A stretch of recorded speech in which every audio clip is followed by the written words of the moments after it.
படிக்கலாம். எபிரேயர் 2வது அதிகாரம் 1-4. எபிரேயர் 2வது அதிகாரம் 1-4. ஆகையால் நாம் கேட்டவைகளை விட்டு விலகாதபடிக்கு அவைகளை மிகுந்த ஜாக்கிரதையாய் கவனிக்க வேண்டும். ஏனெனில் தேவதூதர் மூலமாய் சொல்லப்பட்ட வசனத்திற்கு விரோதமான எந்த செய்திக்கும் கீழ்ப்படியாமைக்கும் நீதியான தண்டனை வரத்தக்கதாக அவர்களுடைய வசனம் உறுதிப்படுத்தப்பட்டிருக்க, முதலாவது கர்த்தர் மூலமாய் அறிவிக்கப்பட்டு பின்பு அவரிடத்தில் கேட்டவர்களாலே நமக்கு உறுதியாக்கப்பட்டதும் அடையாளங்களினாலும் அற்புதங்களினாலும் பலவிதமான பலத்த செய்களினாலும் தம்முடைய சித்தத்தின்படி பகிர்ந்து கொடுத்த பரிசுத்த ஆவியின் வரங்களினாலும் தேவன் தாமே சாட்சி கொடுத்ததுமாய் இருக்கிற இவ்வளவு பெரிதான ரட்சிப்பை குறித்து நாம் கவலையற்றிருப்போம். ஆனால் தண்டனைக்கு எப்படி தப்பித்துக் கொள்வோம்? பரிசுத்தமுள்ள நல்ல பிதாவே, இந்த வார்த்தையை நீர் எங்களுக்கு கொடுத்திருக்கிறீர் ஆண்டவரே. இந்த வார்த்தை எங்களுக்கு புரியாது, எங்களுக்கு விளங்காத ஆண்டவரே. உடைய பரிசுத்த ஆவியானவர், இப்பிரபஞ்சத்தின் தேவனானவர், எங்களுடைய இருதயத்தின் மனக்கண்களை குருடாக்காதபடி எங்கள் ஆண்டவராகிய இயேசு கிறிஸ்துவனுடைய மகிமையினுடைய சுவிசேஷத்தினுடைய வெளிச்சம் எங்கள் இருதயத்திலே உதித்திருக்கிறபடியினால் நாங்கள் உண்மை நன்றி உள்ள இருதயத்தோடு ஸ்தோத்திரிக்கிறோம். கர்த்தாவே, நீங்க பேசுங்க, நீர் எங்களை ஆசீர்வதிங்க, இதை எங்க புரிந்து கொள்ள உதவி செய்யுங்க. மகிமையெல்லாம் கர்த்தாவே நீங்க எடுத்துக்கொள்ளுங்க. இயேசுவின் நாமத்தில் ஜெபிக்கிறோம் ஜெயனோட நல்ல பிதாவே. உட்காரலாம். நமக்கு வேதம் சொல்லிக் கொடுக்கிறது கர்த்தர் மாத்திரம், பரிசுத்த ஆவியானவர் மாத்திரம் சொல்லிக் கொடுக்க முடியும்.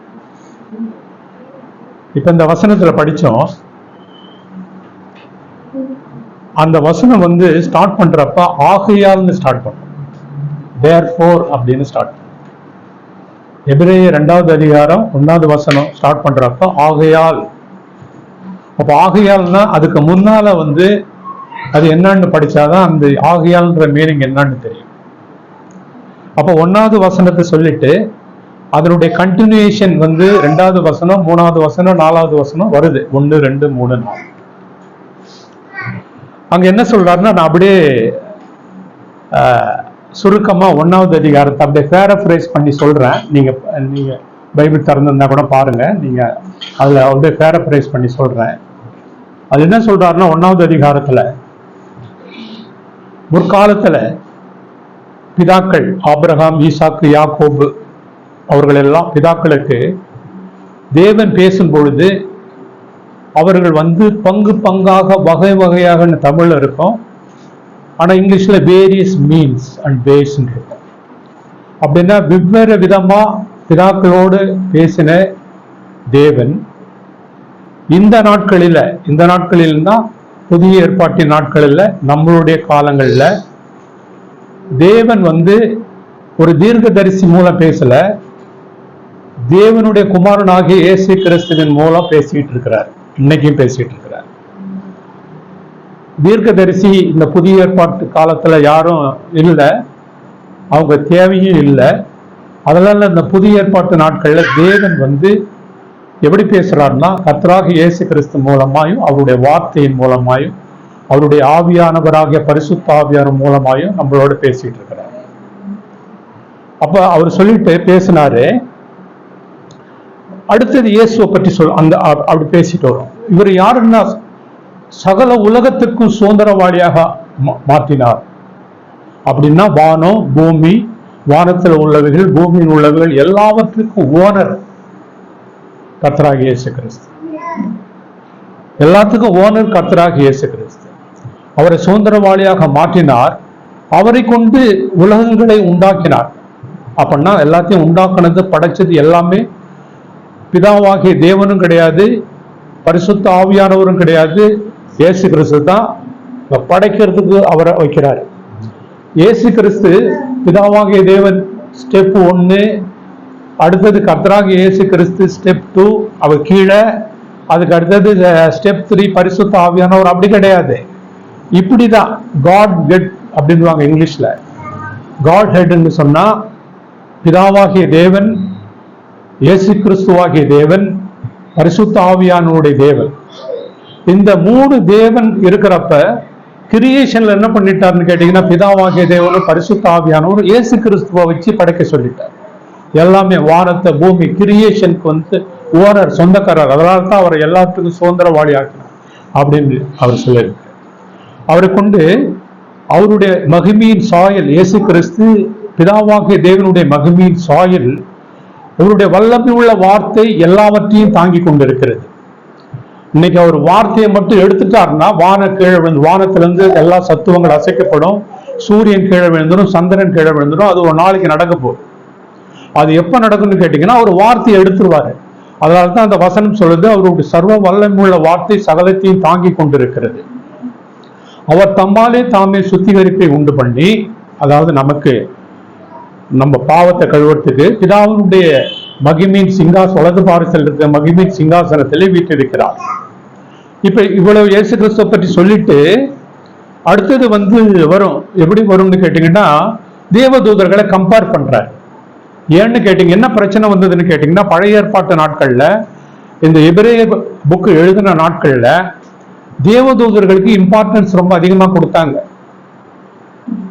இஸ்ரவேல் ஜனங்கள் தேவதூதர்களுக்கு ரொம்ப இம்பார்ட்டன்ஸ் அதிகமா கொடுத்ததுனால வந்து இங்க கம்பேர் பண்றாரு. என்ன கம்பேர் பண்றாருன்னா, தேவதூதர்களை விட இவர் விசேஷித்தமானவர், இவருக்கு ஒரு விசேஷித்த நாமம் இருக்கு. ஏன்னு கேட்டீங்கன்னா, தேவதூதர்களை உண்டாக்கினவர் இயேசு கிறிஸ்து, கிரியேட்டர் வந்து இயேசு கிறிஸ்து, கிரியேட்டட் பீயிங், கிரியேஷன் சொல்றது தான் ஏஞ்சல்ஸ். நம்மளும் கர்த்தர் படைச்சதில் மனிதர்களும் 2வது ரேங்கா படைப்பாரு. முதல்ல ஏஞ்சல்ஸ், அடுத்தது வந்து மனுஷர்கள், அடுத்தது மிருகங்கள், அடுத்தது பறப்பது அப்படின்னு அந்த ரேங்க்ல படைச்சுட்டு வர்றாரு படைக்கிறப்ப. அப்ப முதலாவது ஃபர்ஸ்ட் ரேங்க்ல வந்து படைச்சது ஏஞ்சல். அந்த ஏஞ்சல் எதுக்கு கர்த்தர் படைச்சார்னு கேட்டீங்கன்னா, இது ஆக்சுவலி வந்து ஒரு அந்த கிரியேஷன் டாபிக்ன்றது 3 நாள் கன்வென்ஷன் போட்டா கூட பேச முடியாது, அவ்வளவு பெரிய டாபிக். ஒரு கிரியேஷனை பற்றி பேசணும்னு சொன்னா அது பெரிய விஷயம், மைண்ட் பாக்லிங்னு சொல்லுவாங்க இங்கிலீஷ்ல, புரியவே புரியாது அந்த அளவுக்கு சப்ஜெக்ட். அப்ப கர்த்தர் வந்து என்ன பண்ணாரு, முதல்ல தேவதூதர்களை உண்டாக்கிட்டு அவர் சொல்றாரு, தேவதூதரை இயேசுவோட கம்பேர் பண்றாரு. அவரை விட இவர் விசேஷித்த நாமம் உள்ளவர், இவர் மேன்மை உள்ளவர் சொல்லிட்டு அவர் சொல்றாரு. அவர் யாரையாவது எந்த தேவதூதியாரும் பார்த்து, அதாவது மிகாவேல் தேவதூதனா இருக்கட்டும், இல்ல கேப்ரியல் தேவதூதனா இருக்கட்டும், அவர் யாரையும் பார்த்து நீர் என்னுடைய குமாரன் என்று நான் உம்மை ஜனிப்பித்தேன், உனக்கு நான் பிதாவா இருப்பேன், நீர் எனக்கு குமாரனா இருப்பாயின்னு அவர் யார்ட்டையுமே சொல்லல. தேவதூதர்களை முதற் பேரானவராகிய இயேசு கிறிஸ்து இந்த பூமியில மனிதனாக வந்து பிறக்கும் பொழுது தேவதூதர்களுடைய கட்டளை என்னன்னு கேட்டீங்கன்னா, இவங்களெல்லாம் போய் அவருக்கு பணிவிடை செய்யணும், அவங்கெல்லாம் வேலை செய்யணும். யாருக்கு வேலை செய்யணும்னு கேட்டீங்கன்னா, இயேசு கிறிஸ்துக்கு போய் பூமியில வேலை செய்யணும். வேலைக்காரங்க, இப்படி சிம்பிளா சொல்ல போனா வேலைக்காரங்க. அப்ப அவங்க வேலை செய்யணும்னு சொல்லிட்டு, இப்ப பிதாவாகிய தேவன் கர்த்தராக இயேசு கிறிஸ்துவை பற்றி சொல்ற ஸ்டேட்மெண்ட் இது வரும். சொல்லுவாரு, குமாரனை நோக்கி அவர் சொல்றாரு, அவர் ஸ்டேட்மெண்ட் குமாரனை நோக்கி பேசுறாரு. குமாரனை நோக்கி அவர் சொல்ற ஸ்டேட்மெண்ட்டை நல்லா கவனிங்க. தேவனே, யாரு பேசுறது? பிதாவாகிய தேவன் பேசுறாரு. யாரை பார்த்து பேசுறாரு? இயேசுவை பார்த்து பேசுறாரு. தேவனே, உமது சிங்காசனம் என்றென்றைக்கும் நிலைத்திருக்கிறது, உமது செங்கோல் நீதி உள்ளதாக இருக்கிறது, நீர் அக்கிரமத்தை வெறுத்திருக்கிறேன், நீதி விரும்பினேன். எனவே உம்முடைய தேவன் உம்மை நீர் வாழ்ந்த அந்த 33 வருஷத்துல உம்முடைய தோழர்களாகிய பேதுரு, யாக்கோபு, யோவான் இவர்களை போற சீசரை பார்க்கலாம் ஆனந்த தைலத்தினாலே அபிஷேகம் பண்ணினார். அப்படின்னா இந்த உலகத்துல வந்த மனிதனாய் வந்த இயேசு கிறிஸ்து நிறைவாக்கப்பட்டது போல பவுல் அப்போஸ்தலர் கூட வேற யாரையுமே கர்த்தர் வந்து பரிசுத்த ஆவியானவரால் நிரப்பல. அதனாலதான் நம்ம அப்போஸ்தலர் படிப்போம், அவர் பரிசுத்த ஆவியானவரால் நிரப்பப்பட்டு நன்மை செய்கிறவராய் சுற்றி திரிந்தார். அதாவது பரிசுத்த ஆவியானவர் infilling of the holy spirit, அது முழுமைன்னு சொன்னா அது கர்த்தராகிய இயேசு கிறிஸ்து. ஏன்னு கேட்டீங்கன்னா, அவர் அக்கிரமத்தை வெறுத்து நீதியை விரும்பினார்.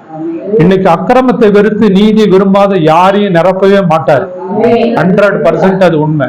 அவருடைய கண்டிஷனே அதான், அக்கிரமத்தை வெறுத்து நீதியை விரும்பினபடியினால் உம்மை ஆனந்த தைலத்தினால் அபிஷேகம் பண்ணிடுறார். அடுத்த ஸ்டேட்மெண்ட் பார்க்கணும். அடுத்து சொல்வாரு கர்த்தாவே மை லார்ட் அப்படின்வாரு. முதல்ல மை காட்னு சொல்வாரு, அடுத்தது மை லார்டுன்னு சொல்வார். கர்த்தாவே நீர் ஆதியிலே பூமியை சிருஷ்டித்தீர், வானங்கள் உமது கரத்தின் கிரியைகளா இருக்கிறது. அப்படி இப்படி டிசைன் பண்ணாராம் வானத்தை உண்டாக்குறாங்க. அவ்வளவுதான். அப்படின்னா அவர் எவ்வளவு பெரிய பவர்ன்றது தெரியும். அதாவது அவருடைய கிரியேஷனை மனிதனால எந்த ஒரு மனிதனாலையும் புரிஞ்சுக்க முடியாத பவர் அது. கேலக்சி சிஸ்டம் படிச்சிருப்பீங்க, உங்களுக்கு பிசிக்ஸ்ல படிச்சிருப்பீங்க. கேலக்சி சிஸ்டம், கேலக்சி சிஸ்டம்னா நட்சத்திரத்தினுடைய கூட்டம்.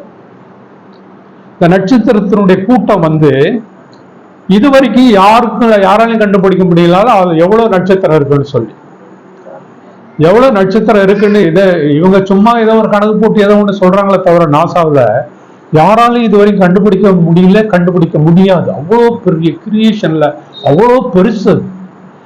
சில நட்சத்திரத்தினுடைய வெளிச்சம் இன்னும் பூமிக்கு விழுந்துட்டு இருக்கான். அந்த வெளிச்சம் பூமிக்கு வருது எங்க இருந்து? முதல் வானத்துல இருந்து. சூரியனும் சந்திரனும் நட்சத்திரம் முதல் வானத்துல இருக்கு. அதாவது 3 வானம் இருக்கு. நம்ம பவுல் வந்து 3வது வானம்னு சொன்னா நம்ம லாஜிக்கலா புரிஞ்சுக்கிறோம். அப்ப 2வது வானமும் இருக்குன்னு சொல்லி, அப்ப முதல் வானத்துலதான் சூரியன் சந்திரன் நட்சத்திரங்கள்லாம் இருக்கு.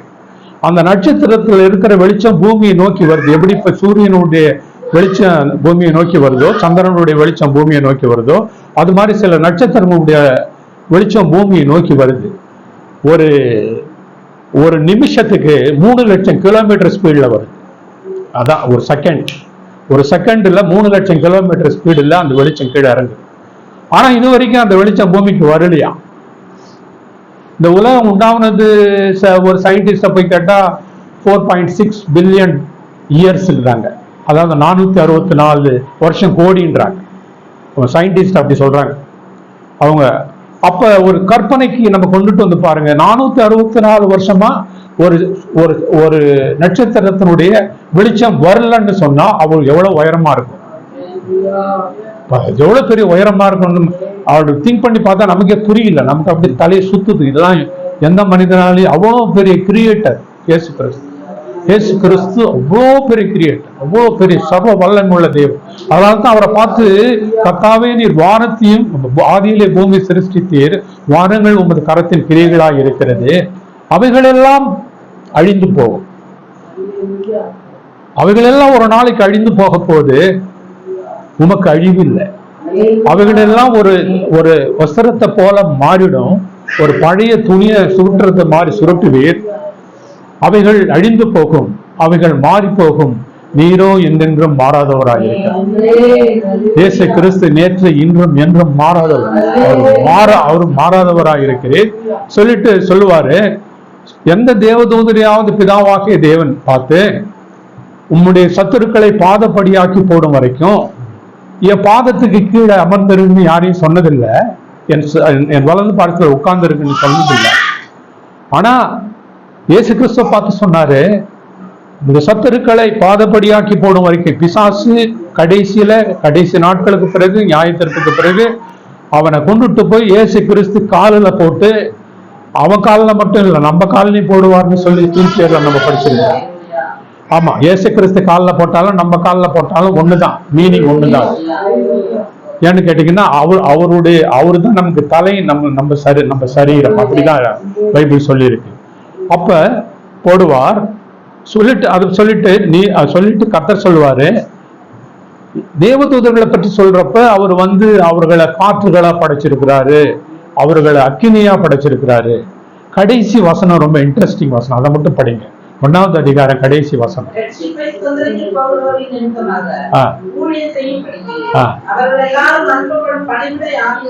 ஆமாங்க. இப்ப என்னன்னா, they are pressed into service to help those who are going to inherit the salvation. அப்படின்னு என்ன அர்த்தம்னா, ரட்சிப்பை சுதந்திரித்துக் கொள்ள போற நம்ம எல்லாரும் நமக்கு உதவி செய்யறதுக்கு அவங்க எல்லாம் they are helpers.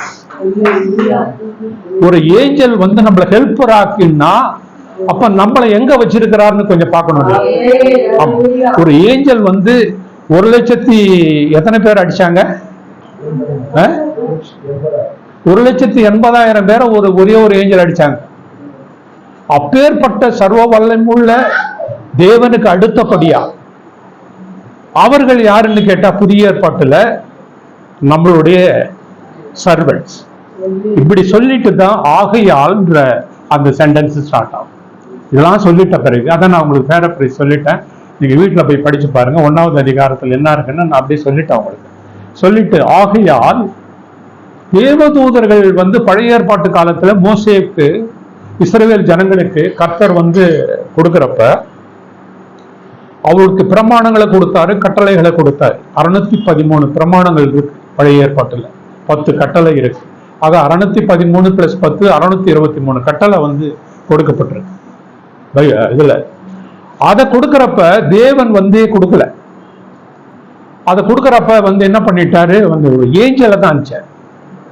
Israel angel of காட்னு நம்ம படிப்போம். பழைய ஏற்பாட்டு காலத்துல கர்த்தர்னு வரும், சில சமயத்துல ஏஞ்சல் ஆஃப் காட், கர்த்தருடைய தூதனானவர் அப்படின்னு வரும்.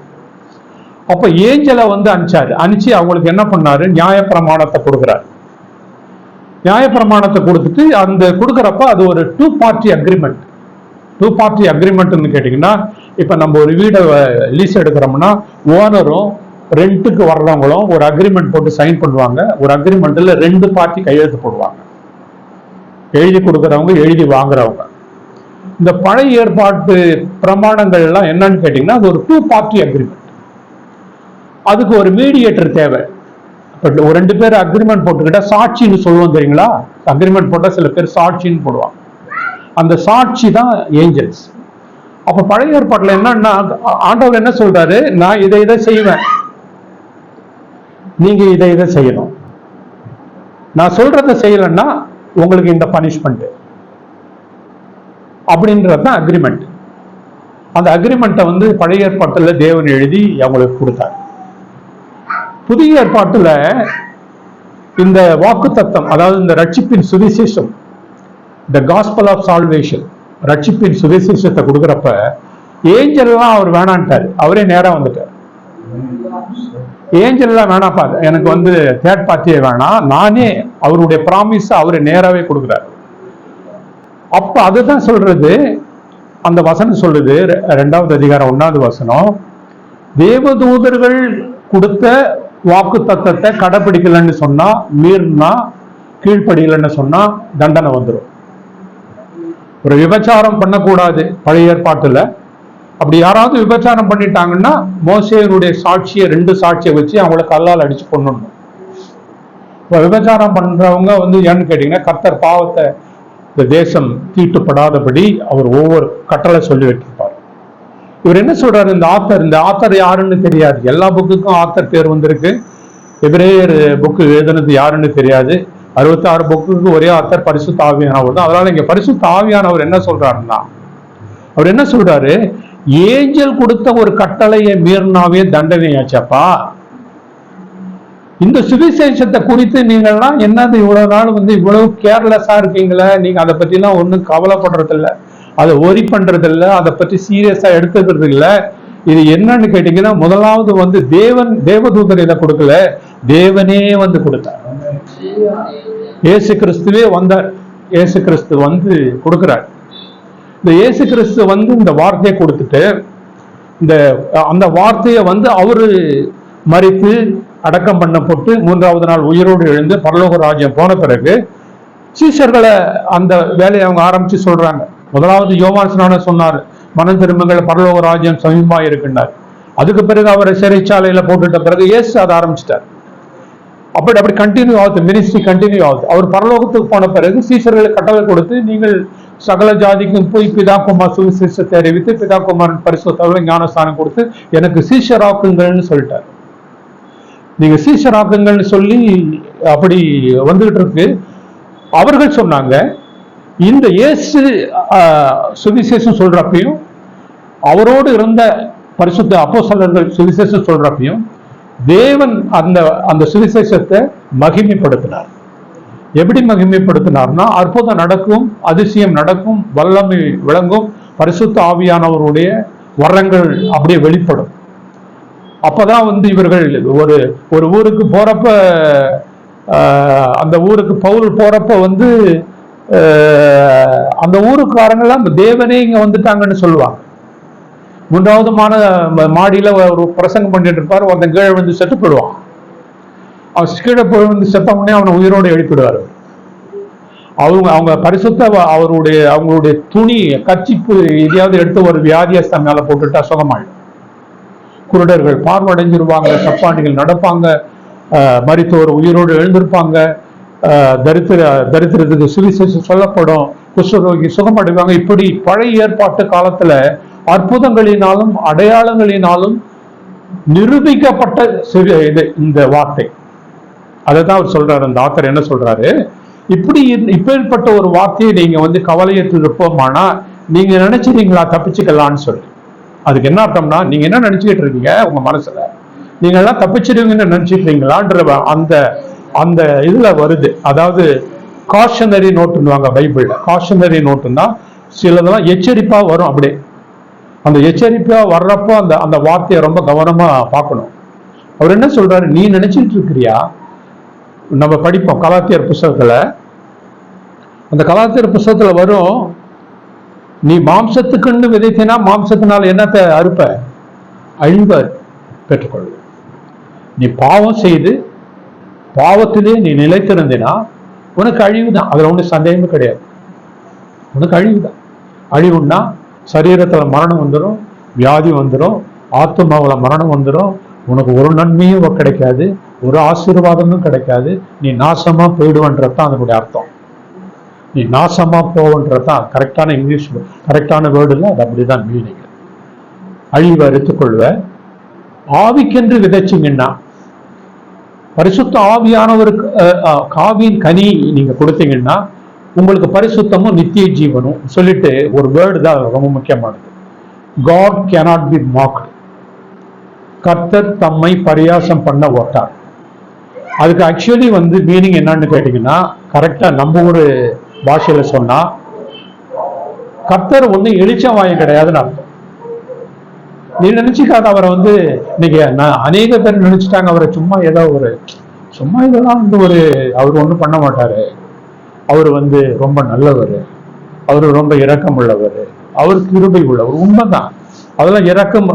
எங்கேயுமே தேவ வசனம் வந்து ஃப்ரீயே கிடையாது. முதல்ல ஞாபகம் வச்சு, எதுவுமே எந்த வாக்கு தத்துவமும் ஃப்ரீயே கிடையாது. ஈவன் ரட்சிப்பு கூட ஃப்ரீயே கிடையாது. ரட்சிப்பு கூட கிரியை இல்லாமல் விசுவாசத்தினால நம்ம ரட்சிக்கப்பட்டிருந்தா கூட அது ஃப்ரீ கிடையாது. ஏன் கிடையாதுன்னு கேட்டீங்கன்னா, ஒவ்வொரு ப்ராமிஸும் பைபிள்ல கண்டிஷனோட தான் வரும். ஆனா இந்த உலகத்துல என்ன நமக்கு சொல்லி கொடுத்துட்டாங்கன்னு கேட்டீங்கன்னா, இந்த கண்டிஷனை கட் பண்ணிடுவாங்க. கட் பண்ணிட்டு அந்த ஒரு போர்ஷனை கட் பண்ணுவாங்க. எப்படி போர்ஷனை கட் பண்ணுவாங்கன்னா, இப்ப பிலிப்பியர் 1வது அதிகாரம் 29வது ஒரு வசனம் இருக்கு, அது படிக்கல. பிலிப்பியர் 1:29 அது ஒரு பேக்கேஜ்.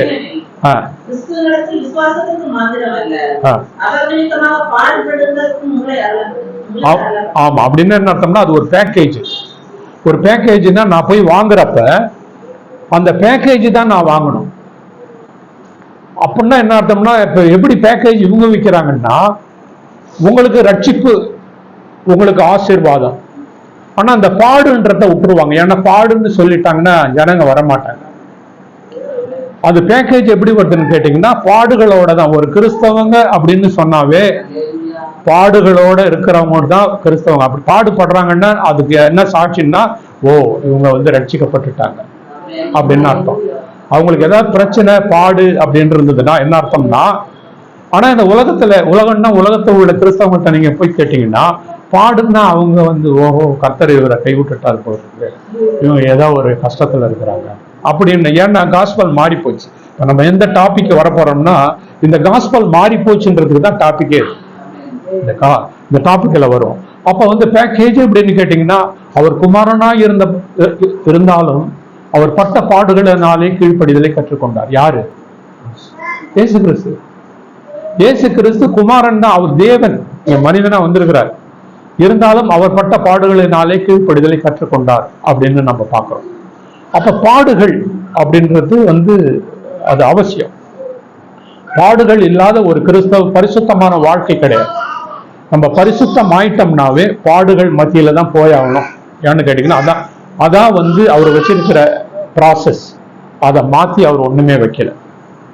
இப்ப என்ன நம்ம இப்ப எங்க வரணும்னு கேட்டீங்கன்னா, இந்த சுவிசேஷம், இந்த ரட்சிப்பை குறித்து கவலையற்று இருப்போம்னா எப்படி தப்பித்துக் கொள்வோம்னு சொல்றப்ப, இந்த ரட்சிப்புன்னா என்னன்னு தெரியாத போயிடுச்சு. அங்கதான் பிரச்சனையே ஸ்டார்ட் ஆயிடுச்சு. எப்படின்னு கேட்டீங்கன்னா, எந்த வசனமும் எந்த தேவனுடைய வார்த்தையும் மைண்ட்ல போயிட்டு அது இருதயத்துல சிங்க் ஆகலன்னா, மைண்ட்ன்றது சிந்தை, ஹெட்னு சொல்லுவாங்க. அந்த மைண்ட்ல போயிட்டு இருதயத்துக்கு சிங்க் ஆகலன்னா இருதயத்துக்கு போகணும். அப்படி போகலன்னு சொன்னா it is a mere information. Chemistry படிக்கிற மாதிரி, பிசிக்ஸ் படிக்கிற மாதிரி, நியூஸ் பேப்பர் படிக்கிற மாதிரி ஹெட் நாலேஜ் இங்கிலீஷ்ல. அது எப்படின்னா, ஒரு மைண்ட்ல மட்டும் ஒரு இன்ஃபர்மேஷன். இப்ப ஒரு பிசிக்ஸ் படிக்கிறோம், ஒரு சயின்ஸ் படிக்கிறோம், ஒரு இன்ஃபர்மேஷன் வச்சுக்கிறோம். அது மாதிரி வேத வார்த்தைக்கு அது எந்த பவரும் கிடையாது. இன்னைக்கு 99% என்னால் அடிச்சு சொல்ல முடியும், அவங்க வார்த்தை எங்க வச்சிருக்காங்கன்னா மைண்ட்ல தான் வச்சிருக்காங்க. ஏன்னா அதனாலதான் அவங்க வாழ்க்கையில ஒரு மாறுதலே இல்லை. அவங்க வாழ்க்கையில மாறுதல் எப்ப வரணும்னு கேட்டு, எப்ப மறுபடியும் பிறப்பாங்கன்னு கேட்டீங்கன்னா, அந்த மைண்ட்ல இருக்கிற வார்த்தை ஹார்ட்டுக்கு போகும். பழைய ஏற்பாட்டு காலத்துல கர்த்தர் எல்லாத்தையும் எழுதி கொடுத்தார், கற்பலகையில எழுதி கொடுத்தார். அப்ப எழுதினாங்க. அது எழுதி அவுட் சைடுல இருக்கும். அந்த வார்த்தைக்கு அவர்கள் கீழ்ப்படியல. ஏன் கீழ்ப்படியலன்னு கேட்டீங்கன்னா, நம்ம படிப்போம், 40 வருஷமா அவர்கள் எனக்கு விரோதமா என்னுடைய வார்த்தைக்கு கீழ்ப்படியலன்னு சொன்னாங்க. அவர்களை நான் அரோசித்தேன் சொல்லுவார். அப்படின்னா நான் வெறுத்துட்டேன்பா, ஐ ஹவ் ரிஜெக்டட். யார? இஸ்ரவேல் ஜனங்களை. ஏன் இஸ்ரவேல் ஜனங்களை வெறுத்தாரு? அவர்கள் வார்த்தைக்கு கீழ்ப்படியல. ஏன் வார்த்தை கீழ்ப்படியல? அவங்க வார்த்தை ஹார்ட்டுக்கு போல. அதான் பிரச்சனைங்க. ஹார்ட்டுக்கு போலன்னு சொன்னா அது இட் இஸ் ஏ மியர் இன்ஃபர்மேஷன். அதனால எந்த பிரயோஜனமும் கிடையாது. நீங்க வேணா இந்த பைபிளை படிச்சுக்கிட்டு 1.5 மணி நேரம் 2 மணி நேரம் பிரசங்கம் பண்ணா கூட அதனால எந்த பிரயோஜனமும் இல்லை.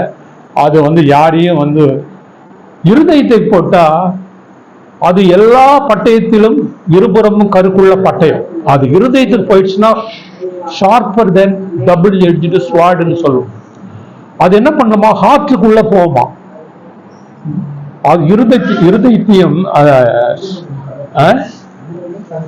ஆமா ஊனையும் கணுக்கடி, அதாவது மேரோஸ் உள்ள போயிடும்.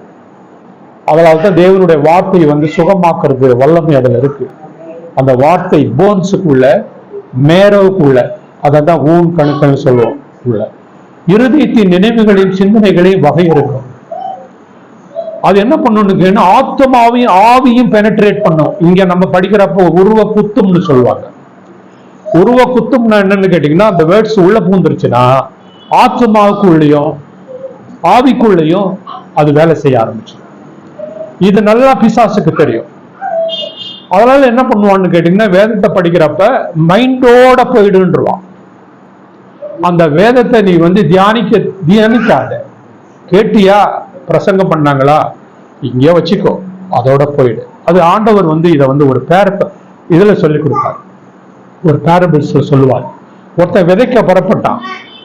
அந்த விதைச்ச உடனே அது வழியருக போய் விழுந்துருச்சு. அந்த வழியருக விழுந்த உடனே பறவைகள் பேர்ட்ஸ் அதை சாப்பிட்டுருச்சு. அப்ப இதை போய் கேட்கறாங்க ஆண்டவர்கிட்ட, என்ன ஆண்டவரே, அதுக்கு ஒரு இன்டர்பிரேஷன் எக்ஸ்பிளனேஷன் கொடுக்குறாரு. என்ன கொடுக்குறாருன்னா, இந்த விதை தேவனுடைய வசனம்பா. அவன் இருதயத்துக்கு அது போன உடனே அந்த அவன் புரிந்து கொள்ளாதபடி இருக்கும்படி அவன் புரிஞ்சுக்கலாம் அந்த வசனத்தை. அந்த அந்த புரியாததுக்கு முன்னாலே அவன் எடுத்துருவான். அப்படின்னா வார்த்தை மைண்ட்ல எவ்வளவு நாளும் நீங்க கேட்டுங்கன்னு சொல்லிடுவான். நீங்க எவ்வளவு நாளும் கேட்டுங்க, படிங்க, உட்காந்து 10 மணி நேரம் பைபிள் படிங்க. ஆனா அந்த வசனத்தை மட்டும் விசுவாசித்து அதன்படி நடக்கிறதுக்கு போயிடாதீங்க. அதனாலதான் கர்த்தர் சொன்னாரு, வாக்குத்தத்தமா சொல்றாரு, புதிய ஏற்பாட்டு காலத்துல நான் பழைய ஏற்பாட்டு காலத்துல அவர்களை கைப்பிடித்து நடத்தினது போல நான் கிடையாது. புதிய ஏற்பாட்டு காலத்துல நான் என்ன பண்ண போறேன்னு கேட்டீங்கன்னா, என்னுடைய பிரமாணங்களை அவர்களுடைய மனதிலே வைத்து என்னுடைய கட்டளைகளை கற்பனைகளை அவருடைய ரெண்டு பிரமாண கற்பனைன்னா ஒண்ணுதான், கர்த்தருடைய வார்த்தையை அவருடைய இருதயத்திலே வைத்து அவைகளின்படி அவர்கள் நடக்கும்படி நான் செய்வேன். அவர்கள் என்னுடைய நான் அவருடைய தேவன், அவருடைய குமாரன். அப்ப என்னன்னா பரிசுத்த ஆவியானவர் வந்தாதான் வசன இருதயத்துக்கு போக தர எந்த கிறிஸ்டியனும் பரிசுத்த ஆவியை பெற்றுக்கொள்ளாத உங்க தேவனுடைய வசனத்துக்கு கீழ்ப்படியில. காரணம் என்னன்னா அவங்க வசனம் போவாது. அந்த வசனமே இந்த நம்ம சொன்ன வாக்குத்தத்த வசனம் எபிரேயர் 10வது அதிகாரத்துல இருக்கு. அந்த வசனத்தை படிங்க. அது சொல்லுது அந்த வசனம் நான் அவர்களுடைய மனதிலே வைத்து அவருடைய இருதயத்தில் எழுதுவேன். அவர்கள் என்னுடைய ஜனமாயிருப்பார்கள், நான் பிதாவாயிருப்பேன். இதனுடைய அந்த வசனத்தை படிங்க. எபிரேயர் 10ல் இருக்கு. எடுத்துட்டீங்களா?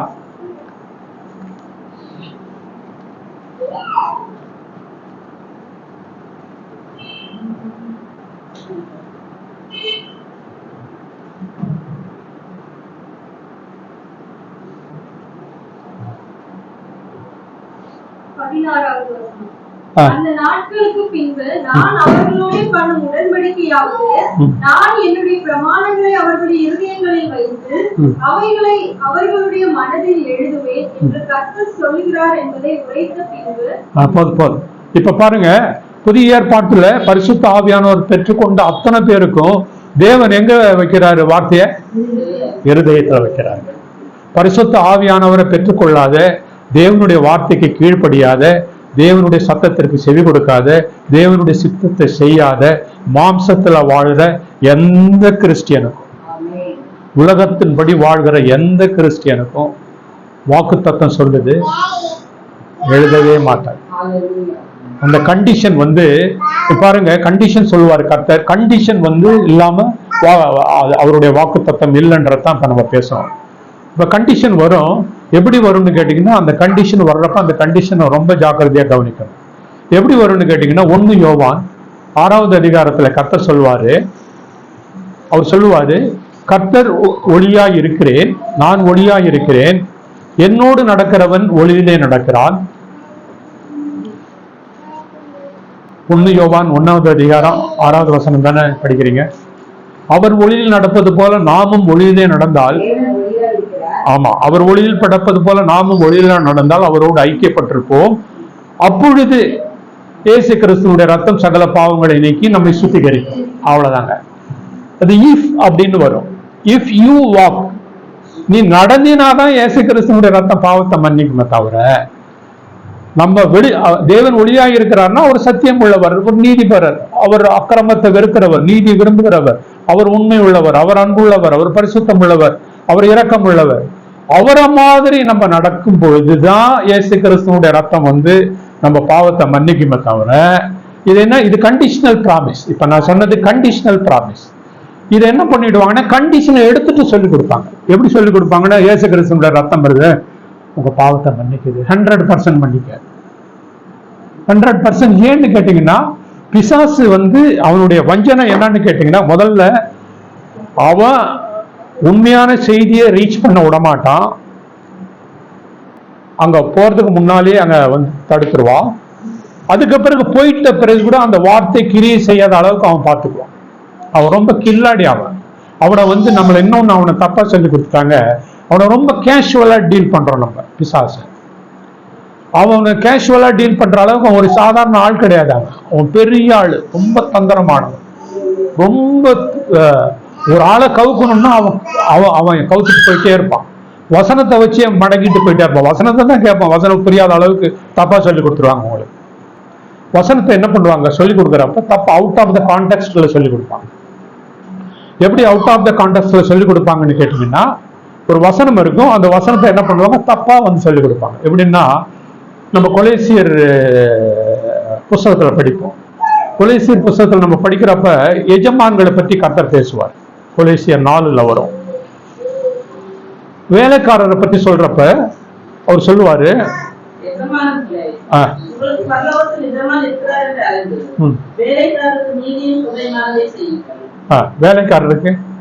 வேலைக்காரருக்கும் வரதில்லை. வேலைக்காரருக்கு என்ன சொல்லுவாங்கன்னு கேட்டீங்கன்னா, உங்களுடைய எஜமான் இப்ப என்னுடைய கம்பெனியினுடைய பாஸ் கிடையாது, எனக்கு வேலை கொடுத்துருக்க, நான் ஒரு கம்பெனியில வேலை செஞ்சுக்கிட்டு இருக்கேன். இப்ப எனக்கு பாஸ் எஜமான் கிடையாது, எனக்கு யார் பாஸ்? கர்த்தராகிய இயேசு கிறிஸ்து. அப்ப என்ன சொல்லும்,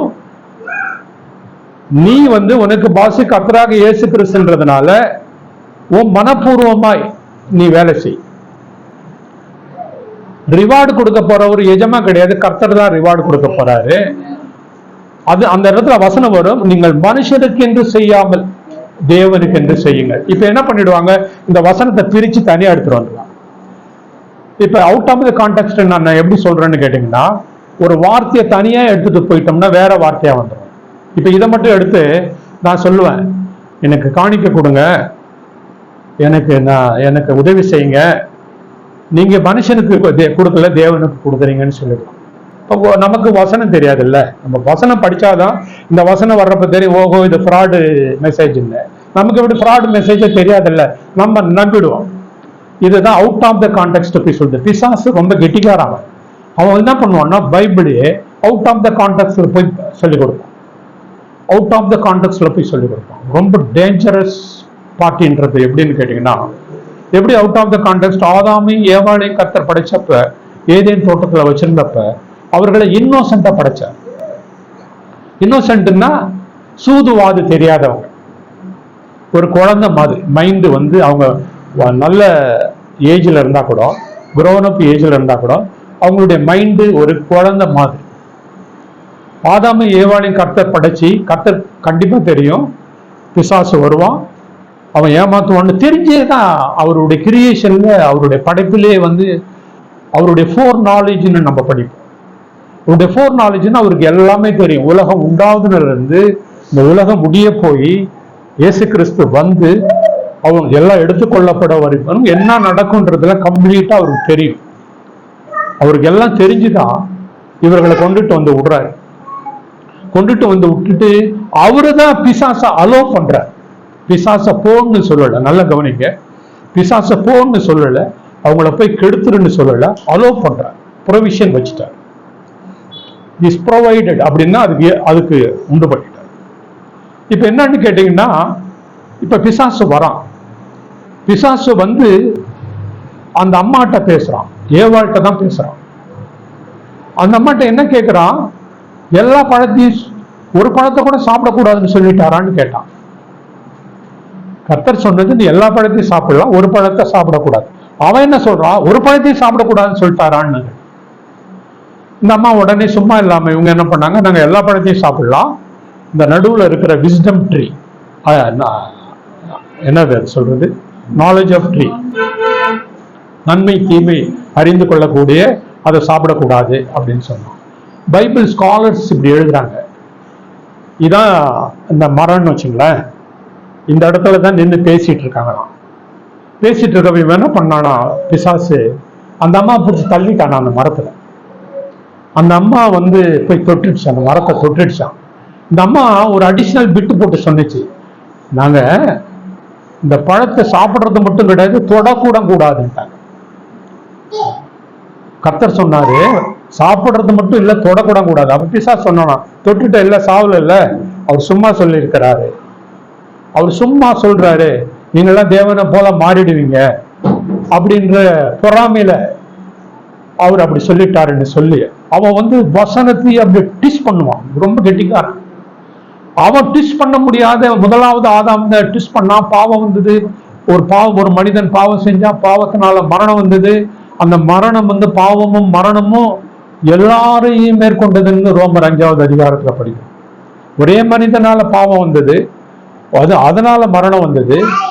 ஆதாமுக்கு ஒப்பாய் பாவம் செய்யாத எல்லோரையும் அது ஆண்டு கொண்டது. அப்படின்னு கேட்டீங்கன்னா என்னன்னு கேட்டீங்கன்னா, பிறக்கிறப்பே நம்ம பாவத்துல பிறந்துடுறோம்.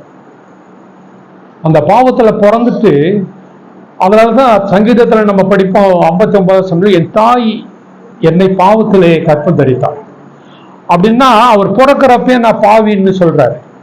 இப்ப யாருமே நான் அவர் பாவம் செஞ்சாருங்க அதனால பாவி அப்படின்னு இல்லை. அவர் பாவம் செய்யறாரு அதனால பாவின்னு இல்லை. ஏன் பாவம் செய்யறா, அவர் பாவி, அதனால பாவம் செய்யறார், அவ்வளவுதான். அதனாலதான் கர்த்தர் சொல்லுவாரு, மரம் நல்லதுன்னா கனி நல்லது. மரம் கெட்டதுன்னா கனியும் கெட்டது, அவ்வளவுதான். அந்த அதை சொல்லிட்டு வருவார். அப்படின்னா பிறக்கிறப்பே நம்ம எல்லாமே பாவம் வந்துருச்சு. எல்லா மனிதர்களும் பாவமா பிறந்துட்டாங்க. ஒரு மனிதன் செஞ்ச பாவத்தினால எல்லாம், எப்படி ஒரு அப்பா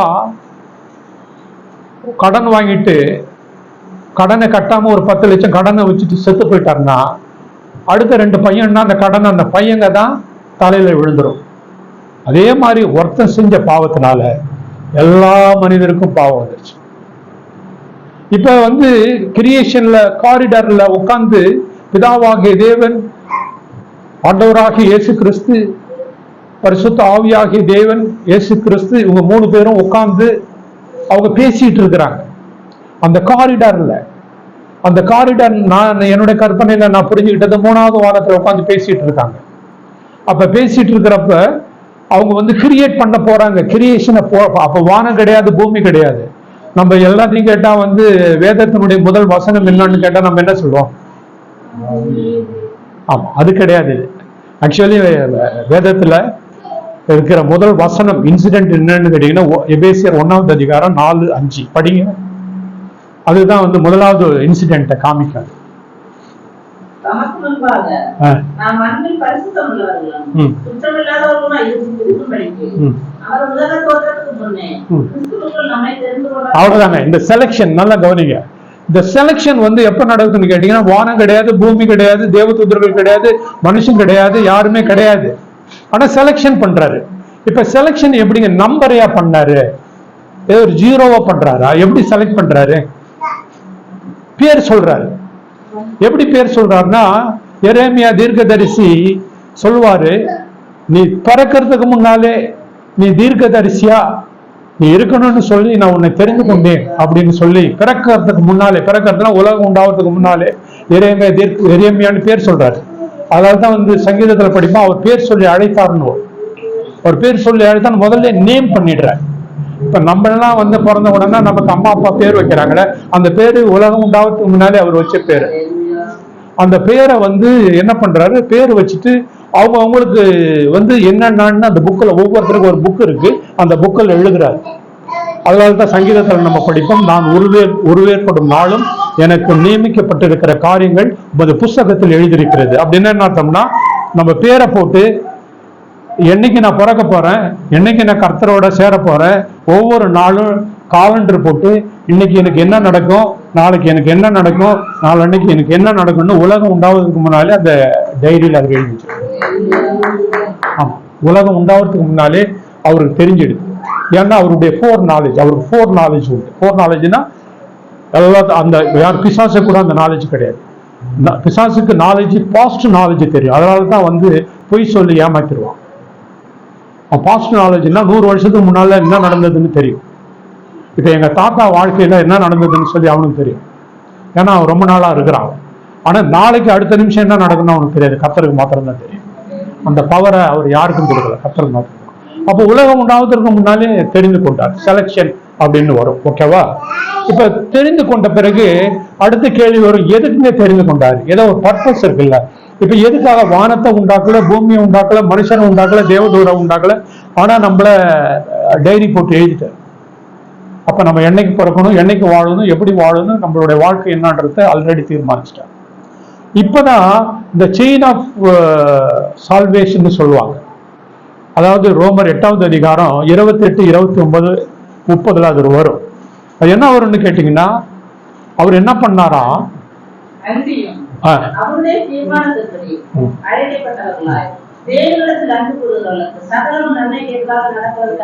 ஆமா, அடுத்த வசனம் நீங்க பாத்தீங்கன்னா, அவர் அநேக சகோதரருக்குள்ளே முதற்பேரானவராக இருக்கும் பொருட்டு அவருடைய எவர்களை முன்குறித்தாரோ, முன்னறிந்தாரோ, அவருடைய அல்ல, அது வசனத்தை கரெக்டா படிங்க.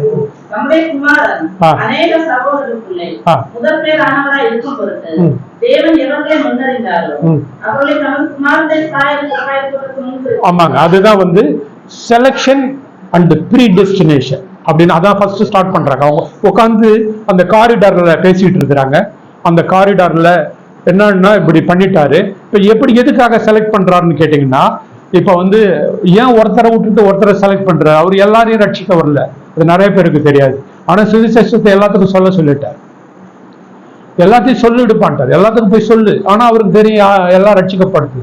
இயேசு கிறிஸ்து ஜெபம் பண்றப்ப சொல்லுவாரு, பிதாவே நீர் எனக்கு கொடுத்தவர்களை உமது நாமத்தினாலே நான் காத்துக்கொண்டேன், இப்பொழுது நான் உம்மிடத்துக்கு வருகிறேன், நீர் அவர்களை உமது நாமத்திலே காத்துக்கொள்ளும், நீர் அவர்களை எனக்கு கொடுத்தீர் என்பதை இப்பொழுது அவர்கள் அறிந்திருக்கிறார்கள் சொல்லிட்டு, இவர்களுக்கு மாத்திரம் அல்ல, இவர்களுடைய வார்த்தைகளை கேட்டு விசுவாசிக்க போறவர்களுக்காக ஜெபிக்கிறேன். யோவான் 17வது அதிகாரத்துல பிரிஸ்லி பிரேயர்னு சொல்லுவாங்க, அந்த பிரேயர்ல சொல்லுவார். அப்படின்னா என்ன அர்த்தம்னா, உலகத்துல எல்லாத்தையும் அவர் ரட்சிக்கப்பட போறது, அவர் ரட்சிப்புக்குள்ள கொண்டுட்டு வர போறதுல அவருடைய பிளான் கிடையாது. First selection. இப்ப அடுத்த கேள்வி வரும், செலக்ஷன்னா என்ன பேசிஸ்ல அவர் செலக்ட் பண்ற? வருமா வராதா? இப்ப நம்ம போறோம், ஒரே கொலை கேஸ்ல 2 பேர் மாட்டிக்கிட்டான், கரெக்டா? இப்ப ஒரே கொலை கேஸ்ல 2 பேர் மாட்டிக்கிட்டாங்கன்னா தண்டனை 2 பேருக்கு ஒன்னா தானே இருக்கணும். சும்மா இப்போ ஒரு எக்ஸாம்பிளுக்கு சொல்றேன், சுரேஷ் ரமேஷ் 2 பேரும் ஒரு கொலையில சிக்கிக்கிட்டாங்க, போலீஸ் கேஸ் ஆயிடுச்சு, ஜட்ஜு கிட்ட போயிட்டாங்க, கரெக்டா? ஜட்ஜு கிட்ட போயிட்ட உடனே இப்ப ஜட்ஜ்மெண்ட் கொடுக்குறப்ப ஜட்ஜி சொல்றாரு, சுரேஷ் நீ ஆயுள் தண்டனை, ரமேஷ் உன்னை நான் வந்து விடுதலை ஆகிட்டேன். எப்படி பண்ண முடியும்? பண்ண முடியாது.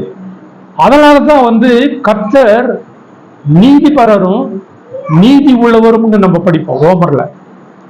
நீதிபரரும் நீதி உள்ளவர்னா எப்படின்னு கேட்டீங்கன்னா, ஒருத்தரே பனிஷ் பண்ணுவாரு, அவரே வந்து மன்னிப்பாரு, ஒரே போஸ்ட் தான். அப்ப கேள்வி கேட்கறாங்க, இது என்ன, இது ரொம்ப அநியாயமா இருக்கு. நானும் அவன் சுரேஷும் ரமேஷும் ஒரே கொலை தான் பண்ணான், சுரேஷ் வந்து தண்டனைக்கு போயிட்டான், இவன் போயிட்டான்னா அப்பதான் கர்த்தர் சொல்வாரு, அது எல்லாத்துக்கும் ஜஸ்டிஸ் அல்லது மெர்சி. அது இல்லாம யாரும் கிடையாது. அவர்கிட்ட யாருக்கு போனாலும் ஜட்ஜ்மெண்ட்ல அவங்களுக்கு ஒண்ணு ஜஸ்டிஸ் கிடைக்கும், அப்படி இல்லாட்டா மெர்சி கிடைக்கும். இந்த மெர்சி கொடுக்கறதுனா எப்படி கொடுக்க முடியும்? ஒரு பாவியை வந்து ஒரு நீதிமானமாக்கி நீ குற்றம் இல்லாதவன் பரிசுத்தவான்னு சொல்லி பரிசுத்தவானுடைய ஆசீர்வாதத்தை கொடுத்தாருன்னா அவரை மாதிரி மோசமான தேவன் ஒருவர், கரெக்டா? Is not just got. ஆனா கர்த்தர் சொல்றாரு, அதற்கு தான் ஒருத்தர் போய் மரணத்தை, இந்த பாவிகளுடைய பிளேஸ்ல மரணத்தை ருசி பார்க்கணும். அதுக்கு இயேசுவை செலக்ட் பண்ணிட்டார். இயேசு தான் சொல்றாரு, நான் போறேன். இவங்க பேசிட்டு இருக்கிறப்ப இயேசு தான் அதை முதல் லீடு எடுத்தார். நான் போறேன் அப்படின்னாரு. என்னை குறித்து புஸ்தக சுருளில் எழுதியிருக்கிறது, எனக்கு நீர் ஒரு சரீரத்தை ஆயத்த பண்ணிடு. அவர் சொல்லுவாரு, ஆண்டவரே காணிக்கை உமக்கு பிரியமில்லை, பலி உமக்கு பிரியமில்லை, பாவ நிவாரண பலி குற்ற நிவாரண பலி இல்லை, நீ பிரியப்படல. நான் போறேன், நான் ரத்தத்தை சிந்துறேன், நான் நீங்கள் தெரிந்து கொண்ட அந்த ஜனங்களை மீட்டெடுக்கிறேன், நான் அவங்களுக்கு பிராயச்சித்தம் நான் பண்றேன், அட்டோனிக் சாக்ரிஃபைஸ் நான் பண்றேன் அப்படின்னு சொல்லி கர்த்தர் ஒரு தீர்மானம் எடுக்கிறாங்க. அப்ப அந்த தீர்மானம் எடுக்கிறப்ப வானமும் கிடையாது, பூமியும் கிடையாது, எந்த மனுஷனும் கிடையாது. புரியுதா உங்களுக்கு? புரியுதா? அப்ப ஒரு தீர்மானம் டிசிஷன் எடுக்கிறாங்க. அப்ப யாருமே கிடையாது, ஒண்ணுமே கிடையாது, தேவதூதர்கள் கூட கிடையாது. அப்ப இந்த முதல்ல மனுஷனை உண்டாக்குறதுக்கு முன்னாலே உட்கார்ந்து பிளான் பண்ணிட்டாங்க. அது ரிடம்ஷன் பிளான் சொல்லலாம். அது ரிடம்ஷன் பிளான் தான். முதல்ல வந்து இப்ப வந்து புதிய வானம் புதிய பூமியை கர்த்தர் உண்டாக்குவார் இல்லையா? இனி நடக்க போகுது. அந்த புதிய வானத்துக்குள்ளயும் புதிய பூமியிலையும் யார் இருப்பாங்க தெரியாது. ஆனா அங்க பாவிகள் இருக்கவே மாட்டாங்க. ஏன்னு கேட்டீங்கன்னா எல்லா பரிசுத்தவான்களும் அங்க போயிடுவாங்க. பழைய கிரியேஷன்ல, ஓல்டு கிரியேஷன்ல வானத்தை பூமியை உண்டாக்கிட்டு மனுஷனை உண்டாக்குனாரு. இப்ப மனுஷர்களை கொண்டு போய் அங்க நிக்க வச்சுட்டு வானத்தையும் பூமியும் உண்டாக்க போறாரு. ஏன்னு கேட்டீங்கன்னா பாவம் இல்லாத இந்த ஜனங்கள் போகணும் அந்த இடத்துக்கு. அந்த இதுக்காக தான் அந்த மாதிரி பிளான் பண்ணிட்டு இயேசு கிறிஸ்து சொல்லிட்டாரு, நான் போறேன் அப்படின்னு டிசைட் பண்ணிட்டாரு. அதனாலதான் இயேசு கிறிஸ்து இந்த பூமியில 33 வருஷம் வாழ்ந்தப்ப பிதாவாகிய தேவன் அவரை பரிசுத்த ஆவியானவரை மகிமைப்படுத்த மாட்டாரு, அவரையும் மகிமைப்படுத்த மாட்டாரு. அவர் இயேசு கிறிஸ்துவ மாத்திரம்தான் மகிமைப்படுத்திட்டு. அதனாலதான் இயேசு கிறிஸ்து வானத்திலிருந்து எடுத்துக்கொள்ளப்பட்ட பிறகு அவரை மகிமைப்படுத்த மாட்டாரு. அவர் பரிசுத்த பிதாவாக அவரு பூமியில இருந்தப்ப அவரை மகிமை எடுத்துக்கல, அவர் பிதாவாக்கி தேவனை தான் மகிமைப்படுத்திட்டு இருந்தார். அவங்கவுங்கள மகிமைப்படுத்திக்க மாட்டாங்க. அவங்க போனப்பட்டது பரிசுத்த ஆவியானவர் வந்துட்டாரு, இத்தனை வருஷம் 2000 வருஷத்துக்கு மேல இருக்கிறாரு. அவரு யாருன்னு கேட்டீங்கன்னா இயேசு கிறிஸ்துவ மாத்திரம் தான் மகிமைப்படுத்திட்டு இருப்பாரு. அப்படி எப்படின்னு கேட்டீங்கன்னா அந்த ஒரு டிசிஷன் அவர் எடுத்ததுனாலதான், அவரு பாடுபட்டதுனாலதான், அவரு அக்கிரமத்தினால் அடிக்கப்பட்டதுனால்தான், அவர் பாடுபட்டதுனால, மீறுதல் நம்மளுடைய மீறுதலுக்காக அடிக்கப்பட்டதுனால, நம் மீது வர வேண்டிய ஆக்கினை தீர்ப்பு அவர் மீது வந்ததுனால அவருக்கு மகிமை. இன்னைக்கும் பிதாவாகிய தேவன் அவரை மாத்திரம் தான் மகிமைப்படுத்திருக்கிறார். இன்னைக்கும் பரிசுத்த ஆவியானவர் அவரை மாத்திரம் தான் மகிமைப்படுத்திருக்காரு. ஏன்னு கேட்டீங்கன்னா அவ்வளோ பெரிய ரோல் அவருக்கு, அவருடைய ரோல் அவ்வளோ பெரிய ஒரு மிகப்பெரிய ரோலை கர்த்தர் அவருக்கு நியமிச்சார். அவருக்கு நியமிச்ச உடனே அடுத்தது நமக்கு நல்லா தெரியும், மனிதனை உண்டாக்குறாரு, தேவதூதர்களை உண்டாக்கிட்டாரு. தேவதூதர்களுடைய வேலை துதிக்கணும். அவன் துதிக்கிறதுக்கு அவங்க 3வது வானத்துல தான் முதல்ல இருந்தாங்க. அவன் ஒரு கூட்டம் 1/3 ஏஞ்சல்ஸ், 3ல் 1 பேர் நான் இயேசு கிறிஸ்துவ போல சீட்ல உட்காரணும், எல்லாம் என்னை துதிக்கணும்னு அவன் இருதயத்துல நினைச்சதுனால முதல்ல பாவம் ஆதாம் கிடையாது, முதல் பாவம் லூசிபர்னுடைய பாவம் தான், பிசாசனுடைய பாவம் தான். அவனை தள்ளினாரு, அவன் 2வது வானத்துல விழுந்து போனான். அதனாலதான் நம்ம புதிய ஏற்பாட்டுல படிப்போம், வானமண்டலத்தினுடைய பொல்லாத சேனைகளோடு நமக்கு போராட்டம் உண்டு. அது என்னன்னா அந்த செகண்ட் ஹெவன்ல அவன் இருக்கிறான். இன்னும் அவன் அந்த இடத்துல இருந்து பூமிக்கு தள்ளப்படுவான், அக்கினி கடலுக்கு போவான்னு சொல்றது நம்ம வெளிப்படுத்துறதுல படிப்போம். அப்ப 2வது வானத்துக்கு தள்ளப்பட்டுட்டான். இப்ப 3வது வானம் தான் நம்ம பார்க்கிற சூரியன், சந்திரன், நட்சத்திரங்கள், அதுக்கு கீழே நம்ம இருக்கிறோம். இப்ப அதுக்கு கீழே தான் ஏதேன் தோட்டத்துல தான் மனிதன் பாவம் செஞ்ச உடனே அவன் விரட்டி அடிக்கப்பட்டான். மனிதன் பாவம் செய்வான், அவனை விரட்டி அடிக்கப்படுவோம். அவனுக்கு பாவ மன்னிப்ப கர்த்தர் உண்டு பண்ணி அவருடைய அன்பை வெளிப்படுத்தணுன்ற ஒரு பிளானை தவிர வேற பிளானே கிடையாது. ஆக்சுவலி இந்த பைபிளை ஆதியாகமத்துல இருந்து வெளிப்படுத்துதல் கடைசி வார்த்தை வரைக்கும் நீங்க படிச்சீங்கன்னா அதுல ஒரு லைன் ஓடும். அந்த லைனை நிறைய பேருக்கு அது புரியாது. அது ஒரே ஒரு லைன் தான் ஓடிக்கிட்டு இருக்கு. நான் 2020ல் நான் இப்போ 2 வருஷத்துக்கு முன்னால பேங்க்ல மேனேஜராக வேலை செஞ்சேன். அப்போ கள்ள நோட்டு வந்துடும். இப்போ இந்த நாள்னா கள்ள நோட்டுன்னா forged currency, fake currency, machine இருக்கு கண்டுபிடிக்கும். அந்த நாளில் மிஷின் கிடையாது. அப்போ நாங்கள் என்ன பண்ணோம்னா நோட்டை ஒரு த்ரெட் எடுத்து பார்ப்போம். இப்படி ஒரு நோட் எடுத்தோம். ஒரு நோட்டு எடுத்து இந்த த்ரெட்டு இது நடுவில் இந்த நோட்டில் நடுவில் த்ரெட்டு போவார். அந்த காலத்தில் பழைய நோட்டில் அந்த நோட்டில் த்ரெட்டு போகும். அந்த த்ரெட்டு இந்த எண்டுலேருந்து இந்த அது தொட்டு பார்த்தாவே தெரியும். அதை வச்சு தான் நாங்கள் கண்டுபிடிப்போம் இது நல்ல நோட்டு கள்ள நோட்டு. அந்த த்ரெட்டு இல்லாட்டினா அது கள்ள நோட்டுன்னு அர்த்தம், நாங்கள் ரிஜெக்ட் பண்ணிடுவோம்.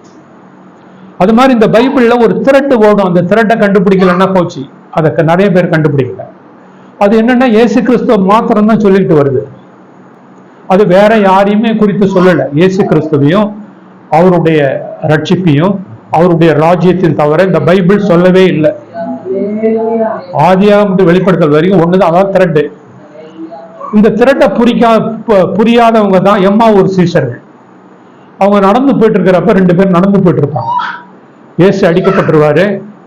3வது நாள் இவங்க நடந்து போயிட்டு இருப்பாங்க. நடந்து போயிட்டு இருப்போம். அந்த கூட்டத்தோட இவர் போய் சேர்ந்துருவார். சேர்ந்துட்டு அவங்க பேசிட்டு போவாங்க. அப்ப என்னங்க பேசிட்டு போறீங்கன்னு இவரே கேட்பாரு. ஏன் உங்களுக்கு விஷயம் தெரியாதா, நீங்க ஊருக்கு புதுசா? எங்களுக்கு ஒரு தீர்க்கதரிசி இருந்தாரு, நசரனாகிய இயேசு கிறிஸ்து.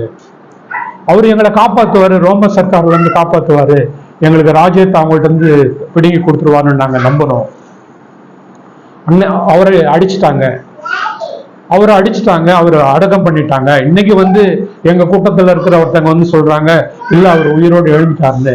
எங்க ஆளுங்கெல்லாம் போய் பார்த்தாங்க, அங்க தாமா எம்டியா இருக்கு, அவரை காணும் அப்படின்னு பேசிட்டு போவாங்க. அப்ப கர்த்தர் சொல்வாரு, டே முட்டாள்னுவாரு, ஆர் யூ ஃபூல் அப்படின்னு கேட்பாங்க. இயேசு கிறிஸ்துவ என்னை குறித்து எழுதியிருக்கிறது நீங்க உங்களுக்கு தெரியாதா? அது எல்லாம் எழுதியிருக்கப்பா. பழைய ஏற்பாடு முழுக்க எனக்கு என்னன்னு சொல்ல மாட்டாரு. இயேசு கிறிஸ்து அவருடைய வருகையும் அவருடைய பாடும் அவர் உயிர்த்தெழுதல் பற்றி தானே எழுதியிருக்கு. அதான் அந்த த்ரெட். இதை தவிர பிதாவாகிய தேவன் இயேசு கிறிஸ்து ஒரு கூட்டத்தை உண்டாக்கி, ஒரு சில கூட்டம் நல்லா கவனிச்சு, மெனி, அதனால தான் இங்கிலீஷ்ல சொல்லும் ஆல்னு வராது, மெனி. அவர் அநேக சகோதரருக்குள்ளே முதற்பேராக இருக்கும் பொருட்டு அது என்ன அர்த்தம்னா இயேசுவை போல சும்மா ஒரு எக்ஸாம்பிளுக்கு சொல்றேன், 10 லட்சம் பேர், சும்மா ஒரு எக்ஸாம்பிளுக்கு நான் சொல்றேன், அது எத்தனை கோடின்னு நமக்கு தெரியாது. அப்ப இயேசு கிறிஸ்துவ போல எல்லாமே இயேசு கிறிஸ்துவ போல மாறிடணும். இப்ப இயேசு கிறிஸ்துவ போல நம்ம மாறிட்டோம்னா இல்ல, நம்ம யாரும் இயேசு கிறிஸ்துவ போல கிடையாது. நம்ம ரட்சிக்கப்பட்டிருக்கிறோம், அனுபவத்துக்குள்ள வந்திருக்கிறோம், நம்ம பரிசுத்த ஆவியானவரை பெற்றிருக்கிறோம், நம்ம பரிசுத்த ஜீவியம் வாழ்னா கூட நம்ம இன்னும் இயேசு கிறிஸ்துவ போல யாருமே மாறல, யாருமே கிடையாது. பரிசுத்த பவுலே கிடையாது. இயேசுக்கு பிறகு வாழ்ந்த ஒரு மிகப்பெரிய பரிசுத்தவான்னு நம்ம எடுத்துக்கலாம், பரிசுத்த பவுல் எடுத்துக்கலாம். அவரே இயேசு கிறிஸ்து ஈக்குவல் கிடையாது. இயேசு கிறிஸ்து ஈக்குவலே கிடையாது. இப்ப இயேசு கிறிஸ்து அந்த சோழல நிக்கிறாருன்னு வச்சுங்களேன். இங்க ஹிட்லர், முசோலினி இருக்கிறாங்க, உலகத்திலே கொடுமையான 6 லட்சம் பேரை கொலை பண்ண ஒருத்தன் நிறுத்துறாங்க. இங்க ஹிட்லர் நிற்கிறான். பவுலை நிறுத்தி இந்த நடுவுல நிறுத்தி எங்க நிறுத்தினா, பவுலை வந்து எங்க தெரியுங்களா நிறுத்தணும்? ஹிட்லர் கிட்ட தான் நிறுத்தணும். என்னைக்கு இயேசு கிறிஸ்துவ போலன்னா, இயேசு கிறிஸ்து வருவாரு, ஒரு மகிமையின் நமக்கு சரீரம் கொடுக்கப்படும், பாவம் முழுக்க போயிடும். அதுக்கு பிறகு நம்ம எல்லாம் இயேசு கிறிஸ்துவ மாறிடும்.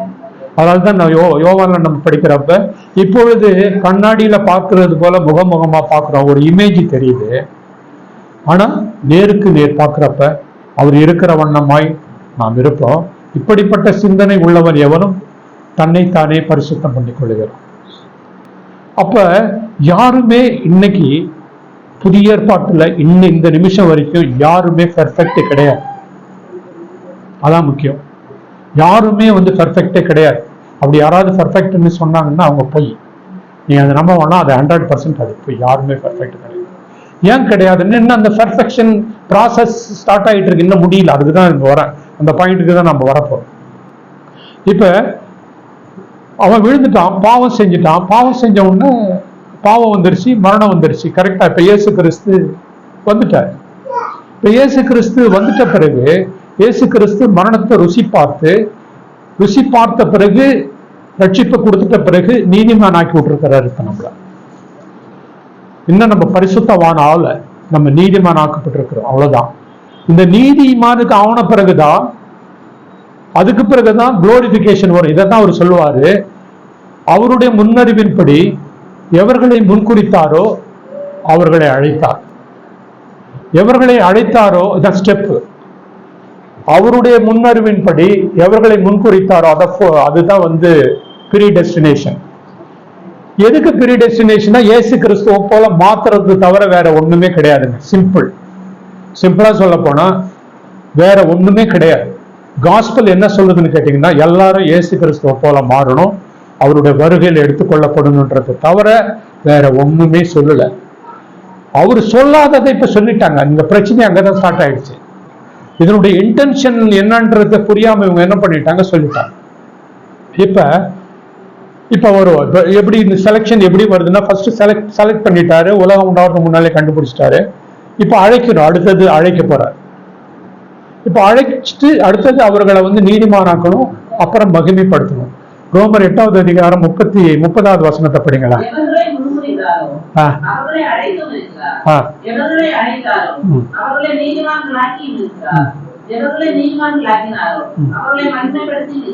ஆமா. இப்ப இந்த ஸ்டேஜ்ல இதான் ப்ராசஸ். இந்த ப்ராசஸ்ல என்ன ஆயிடுச்சுன்னு கேட்டீங்கன்னா, இப்பதான் நம்ம ஜேர்னி ஸ்டார்ட் பண்ணிருக்கிறோம். நம்மளுடைய ரட்சிப்பின் வாழ்க்கையை நம்ம இப்பதான் துவங்கி இருக்கிறோம். நம்ம போக வேண்டிய தூரம் ரொம்ப தூரம். ஆனா எல்லாம் என்ன நினைச்சிட்டாங்கன்னு கேட்டீங்கன்னா, இந்த ரட்சிப்புக்கு பட்டுட்டோம், நம்ம எல்லாம் ரட்சிக்கப்பட்டுட்டோம், இன்னைக்கு ராத்திரி மரணம் வந்துச்சுன்னா நான் கண்ணை மூடிட்டேன்னா அடுத்த நிமிஷமே நான் வந்து தேவனுடைய ராஜ்யத்துல இருப்பேன்னு தப்பா சொல்லி கொடுத்தாங்க, தப்பா புரிஞ்சுக்கிட்டாங்க. அப்படி கிடையவே கிடையாது.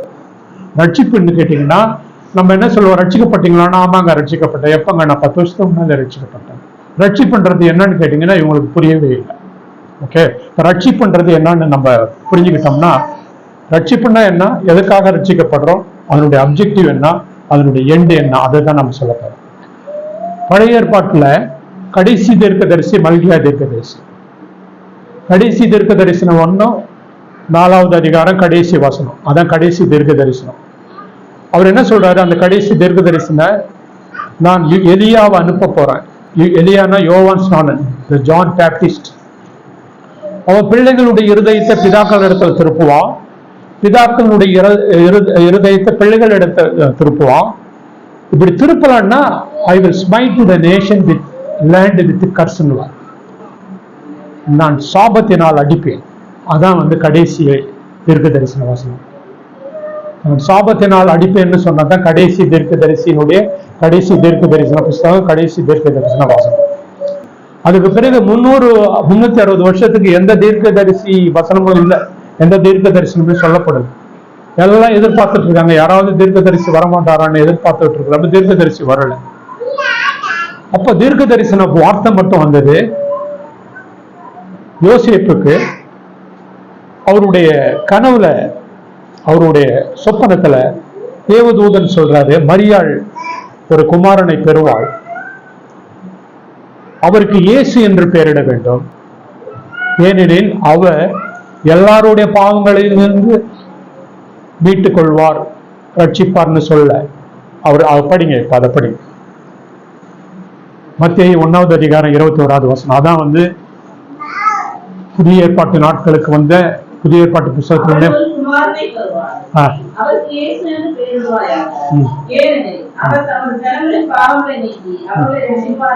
ஆமாங்க. he will save his people. he will save all people கிடையாது, நல்லா கவனிங்க. he will save his people. the savior, redeemer அப்படின்றது ஒருத்தர் வராரு. சேவியர் அப்படி கர்த்தர் நம்மளுடைய பாவங்களை மன்னிக்கிறார்னு நம்ம படிக்கிறோம். இந்த இடத்துல சொல்லியிருக்கு, கர்த்தர் அவருடைய ஜனங்களுடைய பாவங்களை மன்னிப்பதற்கு அவருக்கு இயேசுன்னு பேர் வைங்க, ஏனெனில் இயேசு ஜோஷுவா அப்படின்னு எல்லாம் ஒரே வார்த்தை. அந்த வார்த்தைக்கு அர்த்தம் என்னன்னு கேட்டீங்கன்னா, அவர் தம்முடைய ஜனங்களை பாவங்களிலிருந்து என்ன பண்ணுவார்? மன்னிப்பார், இல்லை ரட்சிப்பார். இது ரெண்டுக்கும் வித்தியாசம் இருக்கு. மன்னிக்கிறது தான், மன்னிக்கிறாரு, மன்னிச்சு விட்டுட்டா அதனால எந்த பிரயோஜனம் இல்லை. இப்போ உதாரணம் நான் சொல்றேன் பாருங்களேன். பையன் விளையாடுறான், அப்பா யாரு? உங்க பையனா? சரி, சொல்றாரு, அப்பா போய் விழுந்துடாத, குழி வெட்டிட்டு இருக்காங்க, போய் விழுந்துடாது. சரின்ட்டு பையன் போய் விழுந்துட்டான். இவர் ஸ்கூட்டரை ஸ்டார்ட் பண்ணிக்கிட்டாரு. அப்பா ஸ்கூட்டரை ஸ்டார்ட் பண்ணிட்டாரு. அவன் சொல்றான், சாரி நான் தப்பு பண்ணிட்டேன், சரிப்பா நான் உன்னை மன்னிச்சிட்டேன் அப்படின்னு அவர் ஸ்கூட்டர் எடுத்துட்டு போயிட்டாரு. இப்போ ஹி இஸ் த ஃபர்கிவர், அவர் மன்னிக்கிறவர் தான், அவர் ரட்சகர் கிடையாது. ரட்சகர்னா என்னன்னா அவரை தூக்கி. இப்ப இயேசு கிறிஸ்துவனுடைய ரட்சிப்பு எதுக்கு வருதுன்னு கேட்டீங்கன்னா, பாவம் இல்லாத வாழ்க்கை, நான் பரலோக ராஜ்யத்தினுடைய கதவை தட்டுற வரைக்கும் எனக்கு இருக்கணும். என் பாவத்தை மன்னிச்சுட்டு போயிட்டு அடுத்த நிமிஷம் நான் பாவம் பண்ணிடுவேன். தப்பா நமக்கு வசனம் நம்ம புரிஞ்சிக்காது போயிட்டோம். நம்ம என்ன நினைச்சுக்கிட்டோம்னு கேட்டீங்கன்னா, நான் மனம் திரும்பி விசுவாசித்து ஞானஸ்தானம் எடுத்தேன்னா ரட்சிக்கப்பட்டுட்டேன்னு நினைச்சுக்கிட்டேன். Totally wrong. யாரும் மனம் திரும்பி விசுவாசித்து ஞானஸ்தானம் எடுத்தா பரிசுத்தவான் கிடையவே கிடையாது. பவுல் அப்போஸ்தலர் 7வது அதிகாரத்துல ரோமர் 7ல சொல்லுவார், என் சரீரத்துல வேற ஒரு பிரமாணத்தை நான் பார்க்கிறேன், நான் தேவனுடைய நீதிக்கு கீழ்ப்படின்னு நான் நினைக்கிறேன், ஆனா வேற ஒரு பிரமாணம் என்கிட்ட வேலை செய்து நிர்பந்தமான மனுஷன் நான் அப்படின்னா, பரிதாபமான மனுஷன். யார் சொல்றது? 3வது வானம் வரைக்கும் எடுத்துக்கொள்ளப்பட்டு தேவனுடைய ராஜ்யத்தை பார்த்த ஒரே ஒரு மனிதன். அந்த மனுஷன் சொல்றாரு, அவ்வளோ ஆக்குவேர்டு கண்டிஷன்ல இருக்கு. அப்படின்னு என்ன அர்த்தம்னா, யாரும் இன்னும் அந்த ஸ்டேஜுக்கு போல. அதுதான் அவர் சொல்லுவார் பிலிப்பியர் 3வது அதிகாரத்துல சொல்றப்ப, நான் ஒன்னும் அடைஞ்சிடல, அந்த டெஸ்டினேஷன் நான் போயிடல, நான் எப்படியாவது அவருடைய உயிர்த்தெழுதல்ல பங்கடையணும்னு சொல்லி வைராக்கியத்துல நான் போராடுறேன். எனக்கு இந்த வீடு வாசல் சொத்து வசதி எல்லாம் குப்பை, இதெல்லாம் எனக்கு ஒண்ணும் கிடையாது, எப்படியாவது நாங்க போயிடணும்ன்ற இதுல நான் முன்னானவைகளை பின்னானவைகளை மறைந்து முன்னாவை நோக்கி அந்த பந்தய பொருளை பெற்றுக்கொள்ளும்படி நான் ஓடுகிறேன். என்னுடைய குடியிருப்பு பரலோக ராஜ்யம். ஆனா மற்றதை தேடி அலைவரங்க அவங்களுடைய தேவன் வயிறு. மற்றவங்க இந்த ப்ராஸ்பெரிட்டியை பத்தி பேசணும், இயேசு உங்களை உயர்த்துறாரு, உங்களுக்கு நன்மை செய்யறாரு, உங்களை ஆசீர்வதிக்கிறாரு, உங்களுக்கு வீடு கொடுக்குறாரு, உங்களுக்கு சொத்து கொடுக்குறாரு. நீங்க அதுல அந்த எல்லாம் இவர்கள் எல்லாம் அந்த சொல்றாரு, இவர்களுடைய தேவன் வயிறு, அவன் வயிறு பழைக்கிறதுக்காக இது சொல்றான். எனக்கு இது தேவையில்லை, எனக்கு பரம ராஜ்யத்துக்கு தேவை, அதுக்கு நான் போயிட்டு இருக்கிறேன் அப்படின்னு சொல்லுவார். இது அவர் மட்டும் சொல்ல, ஆபிரகாம், ஈசாக்கு, யாக்கோபு வந்து சொல்லுவாங்க. அவங்களும் இதை தான் சொல்றாங்க. அவர்கள் விசுவாசத்தை பெற்றுக்கொள்ளாமல், விசுவாசம்னா தேவனுடைய ராஜ்யம், கர்த்தராகிய இயேசு கிறிஸ்து அவருடைய ராஜ்யத்தை பெற்றுக்கொள்ளாமல் அவைகளை தூரத்திலே கண்டு நம்பி அணைத்துக் கொண்டு தங்களை அந்நியரும் பரதேசியிட்டும் அறிக்கையிட்டு மரித்தார்கள். விசுவாசத்துல மரித்து போனாங்க. ஏன்னா அப்ப வந்து விசுவாசத்துல இருக்கிறவங்க எல்லாமே, உண்மையிலேயே இருக்கிறவங்க எல்லாமே தேவனுடைய ராஜ்யம், பரிசுத்தம், நீதியை தவிர வேற ஒண்ணுமே இல்லை. ஆண்டவர் சொல்லாவது பிரசங்கம், மலை பிரசங்கத்துல, முதலாவது தேவனுடைய ராஜ்யத்தையும் அவருடைய நீதியை தேடுங்கள், பிறகு யாவும் உங்களுக்கு கூட கொடுக்கப்படும். இப்ப என்ன பண்ணாங்க, இந்த தேவனுடைய ராஜ்யம், நீதியை அந்த பேக்கேஜ் வந்து கட் பண்ணிட்டு உங்களுக்கு எல்லாம் கூட கொடுக்கப்படும் வந்துட்டாங்க. எல்லாமே வந்துட்டாங்க. இப்ப தேவன் வந்து பாவத்தை மன்னிக்கிறதுக்கு தான் வராரு, வியாதியை சுகமாக்குறதுக்கு இயேசு கிறிஸ்து வரல, நரகத்துல அது என்னை வந்து ஆசீர்வதிக்கிறதுக்கு இயேசு கிறிஸ்து வரல. என் பாவமும் என்னுடைய அக்கிரமும் மன்னிக்கப்பட்ட ஆட்டோமேட்டிக்காவே எனக்கு எல்லாம் வந்துடும். என் பாவமும் என்னுடைய அக்கிரமும் கர்த்தர் மன்னிச்சுட்டாருன்னா எனக்கு வர வேண்டிய எல்லா நன்மைகளும், இந்த பூமிக்குரிய ஆசீர்வாதம், எனக்கு என்னென்ன தேவையோ அதெல்லாம் கர்த்தர் கொடுத்துருவார். அதனால்தான் அந்த வார்த்தை சொன்னாரு, முதலாவது தேவனுடைய ராஜ்யத்தையும் அவருடைய நீதியை தேடுங்கள், பிறகு யாவும் உங்களுக்கு கொடுக்கப்படும்னு கர்த்தர் சொன்னார். இப்ப இந்த காஸ்பல் வர்றப்ப என்ன ஆயிடுச்சுன்னு கேட்டீங்கன்னா, இந்த காஸ்பல் இந்த மாதிரியான ஒரு காஸ்பல் பரவுறதுக்கு பிசாசு விட்டுருவானா? விடமாட்டான். விட்டுருவானா என்ன? எப்படி தேவனுடைய ராஜ்யம் கட்டப்படுத்த பிசாசின் ராஜ்யமும் ஈக்குவலா கட்டப்பட்டு, அவனுடைய ராஜ்யத்தை பூமியில தான் கட்டுறான். அவனுடைய ராஜ்யத்தை சர்ச்சில தான் வச்சிருக்கிறான். சர்ச் அவன் வெளியில தெருவில் அவன் ராஜ்யத்தை கட்டணும். அவனை வந்து ஜனங்களை கன்ஃபியூஸ் பண்ணி டைவர்ட் பண்றதுக்கு அவனுக்கு ஆளுங்களை நினைப்பா, அவங்க ஆளுங்களை கொண்டுட்டு வந்துடுவான். இந்த டேஞ்சர் இருக்குன்னு சொல்லிதான் இப்ப பவுல் பார்த்து ரொம்ப வேதனைப்பட்டு எழுதுவாரு, உங்களை பரிசுத்தமுள்ள கன்னியா கிறிஸ்து இன்னும் ஒரே புருஷனுக்கு நான் நியமிக்கிறதுக்கு நான் வாஞ்சிக்கிறேன். எப்படியாவது பிசாசு ஏவாளை எப்படி வஞ்சித்தானோ அது மாதிரி வஞ்சித்துருவானோன்ற பயம் எனக்கு இருக்கு. அந்த பயம் எனக்கு இருக்கு. ஏன்னு கேட்டீங்கன்னா, வேற எவனாவது ஒருத்தன் வந்து உங்கள்கிட்ட வந்து நான் சொல்லாத இயேசு கிறிஸ்துவ, இந்த வேதத்துல எழுதப்படாத இயேசு கிறிஸ்துவ, இந்த பாலஸ்தீன தேசத்துல நடந்து போன இயேசு கிறிஸ்துவ எல்லாமே வேற ஒண்ணு சொன்னா நீங்க நம்பிடுவீங்க. அவங்க வேற ஒரு சுவிசேஷம் சொன்னா நீங்க கேட்டுடுவீங்க. நீங்க வேற ஒரு ஆவியை சொன்னா நீங்க போயிடுவீங்க. ஏன்னு கேட்டீங்கன்னா, எனக்கு பயமா இருக்குன்னு சொல்றேன். அப்ப இஸ் தேர் எனி ஜீசஸ்னா எஸ், அனதர் ஜீசஸ்னு ஒண்ணு இருக்கு. இஸ் தேர் எனி ஸ்பிரிட்னா எஸ், அது ஒரு ஆவி இருக்கு. உலகத்தின் ஆவி, பிசாசின் ஆவின்னு சொல்லுவாங்க, இருக்கு. இஸ் தேர் எனி காஸ்பல்னா நம்ம சொல்லாத காஸ்பல். யார் சொல்லாத காஸ்பல்? இந்த வேதம் சொல்லி கொடுக்காத காஸ்பல் சொல்லுவாங்க. என்னன்னா, இயேசுகிட்ட வாங்க, உங்களுக்கு கடன் போயிடும். இயேசுகிட்ட வாங்க, உங்களுடைய பில்லு சூனிய கட்ட கர்த்தர் நெருக்கிடுவாரு. இயேசுகிட்ட வாங்க, உங்க பொண்ணுக்கு கல்யாணம் நடக்கும், பையனுக்கு கல்யாணம் நடக்கும். இயேசுகிட்ட வாங்க, வேலை இல்லாதவங்களுக்கு வேலை கிடைக்கும். இதை சொல்லிட்டாங்க. காஸ்பல் எப்படி போயிடுச்சுன்னு கேட்டீங்கன்னா, எதுக்கு சொல்லணுமோ என்ன பிசாசு ரொம்ப கிளவர். அவன் என்ன பண்ணிட்டான், இப்படி டைவர்ட் பண்ணி விட்டான். இப்படி போறவங்களை இப்படி டைவர்ட் பண்ணி விட்டான். அது வந்து எப்படின்னு கேட்டீங்கன்னா, தேவனுடைய ராஜ்யத்துல அந்த ஸ்டெப்ஸ் நான் போய் இங்க இதுதான் தேவனுடைய ராஜ்யம்னா, நான் இந்த இடத்துக்கு போய் இந்த ஸ்டெப்ஸுக்கு நான் உள்ள போற வரைக்கும் எனக்கு நிச்சயம் கிடையாது. அந்த உள்ள போய் அந்த ஸ்டேஜுக்கு நான் போய் உட்கார்ற வரைக்கும் எனக்கு நிச்சயம் கிடையாது. அந்த லாஸ்ட்ல வந்து அப்படியே டைவர்ட் ஆகி போயிடுவாங்கன்னு சொல்லி, அது எப்படி இருக்குன்னு கேட்டீங்கன்னா, எனக்கு ரொம்ப ஆச்சரியமா, எனக்கு ஒரு வசனத்தை நான் ரொம்ப ஆச்சரியமா படிச்சு பார்த்தேன். ஒரு வாசல் இருக்கு. அந்த வாசல் வந்து இப்ப எக்ஸாம்பிள் வந்து அந்த வாசல் என்ன பண்ணும், திரளான ஜனங்கள் போறாங்க அந்த வாசல். அதன் வாசல் விரிவும் அதன் வழி விசாலமா இருக்கும். கேட்டுக்கு போற வாசல் அப்படின்னா நரகத்துக்கு போற வாசல், அழிவுக்கு போற வாசல், பாதாளத்துக்கு போற வாசல், ஜீவனுக்கு போற வாசல், தேவனுடைய ராஜ்யத்துக்கு போற வாசல் ரொம்ப நேரம். அது ரொம்ப கேட்டு it is small, the way is narrow அப்படின்னு கர்த்தர் சொல்லுவார். இதை ஒருத்தன் வந்து கேட்பான் அவர்கிட்ட, ஆண்டவரே கொஞ்சம் பேர் தான் ரட்சிக்கப்படுவாங்களான்னு கேட்பான் லூக்காவில். ஆமாப்பா ரொம்ப சிரமத்துள்ள போகணும், அது வழியா போகணும். மத்திய அது சொல்லுவாரு, கேட்டுக்கு போற வாசல் பெரிது, அதன் வழி விசாலமா இருக்கும். ஜீவனுக்கு போற வாசல் குறைவு, அதை அறிந்து கொள்ளுகிறவர் ஒரு சிலர். நல்ல கவனிங்க, அதை கண்டே பிடிக்க முடியாது. அது ரொம்ப கஷ்டப்பட்டு கண்டுபிடிக்கும், கஷ்டப்பட்டு போராடும். 30 வருஷம் 40 வருஷம் நம்ம வாழ்க்கை, நம்ம கிறிஸ்தவ வாழ்க்கையில நம்ம கர்த்தர் எத்தனை வருஷம் கொடுத்துருக்கிறார், அந்த வருஷம் வரைக்கும் நம்ம போராடி அதுக்குள்ள போகிறோம். அது ரொம்ப ஈஸியா போயிட முடியாது. அதுதான் சொல்லுவார். எனக்கு ஒரு டவுட் ரொம்ப நாளா இருந்தது. இவங்கெல்லாம் எப்படி அந்த கேட்ல போய் தட்டினாங்க? இவங்க போய் கேட்டு தட்டிடுவாங்க. யாரு? அந்த பெரிய வாசல் வழியா போறவங்க. அவங்க எங்க போயிட்டு இருக்கிறாங்க? அவங்க கிறிஸ்தவங்க தான். அவங்க யாரும் உலகத்தார் கிடையாது. கிறிஸ்தவங்க பெரிய கூட்டம் அந்த வழியில போயிட்டு இருக்கு, மெகா கூட்டம் அந்த வழியில போகுது. அவங்க போய் இதை கேட்டை தட்டிடுவாங்க. அப்போ ஆண்டவர் கேட்பாரு, இவங்க சொல்லுவாங்க, ஆண்டவரே நான் தெரியாத ஆண்டவரே, நான் தான் ஜேம்ஸு, நான் ஈரோடுல 1980 ரட்சிக்கப்பட்டேன்.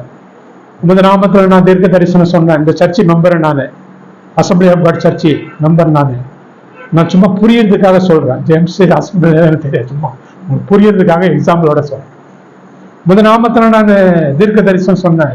உமது நாமத்துல நான் பிசாசை விரட்டினேன், நான் அற்புதம் செஞ்சேன், நான் அதிசயம் செஞ்சேன், நான் தசமம் பாகம் கொடுத்தேன், நான் காணிக்கை கொடுத்தேன், நான் ஜெபம் பண்ணேன், நான் ஊழியம் பண்ணேன். கர்த்தர், ஆமாப்பா ஜேம்ஸ், உனக்கு தெரியும், நீ முதல்ல 3 வருஷம் நல்லா இருந்த, அதுக்கு பிறகு நீ ரட்சிப்பு எழுந்து போன, பாவத்துக்கு போயிட்ட. அப்படி சொல்லல.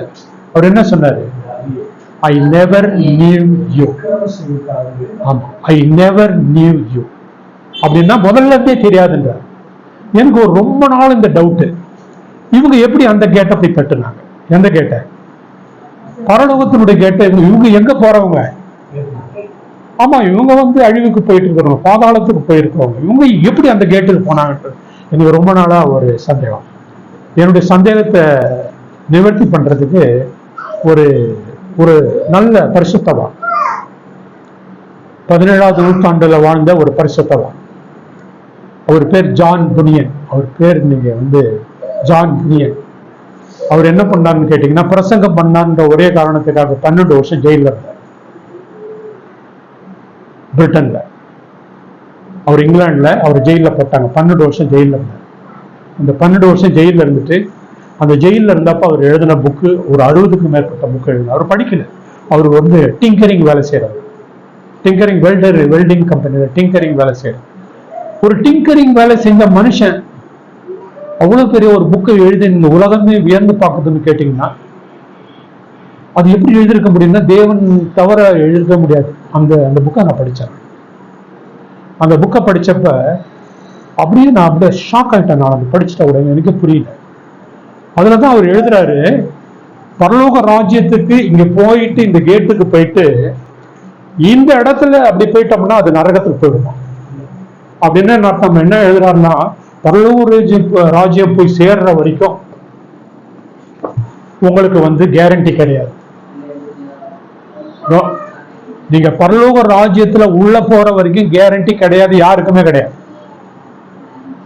ஆனா இங்க என்ன சொல்லிட்டாங்க, நீங்க வந்துங்க, நீங்க விசுவாசிங்க, அறிக்கையிடுங்க, நாங்க ஒரு மந்திரம் சொல்லுவோம், நீங்க மந்திரத்தை சொன்னோட உங்களுக்கு தண்ணியில முக்கும், உங்களுக்கு கார்டு கொடுத்துருவோம், நீங்க அடுத்த நிமிஷமே நீங்க பரலோக ராஜ்யம் போயிடும்.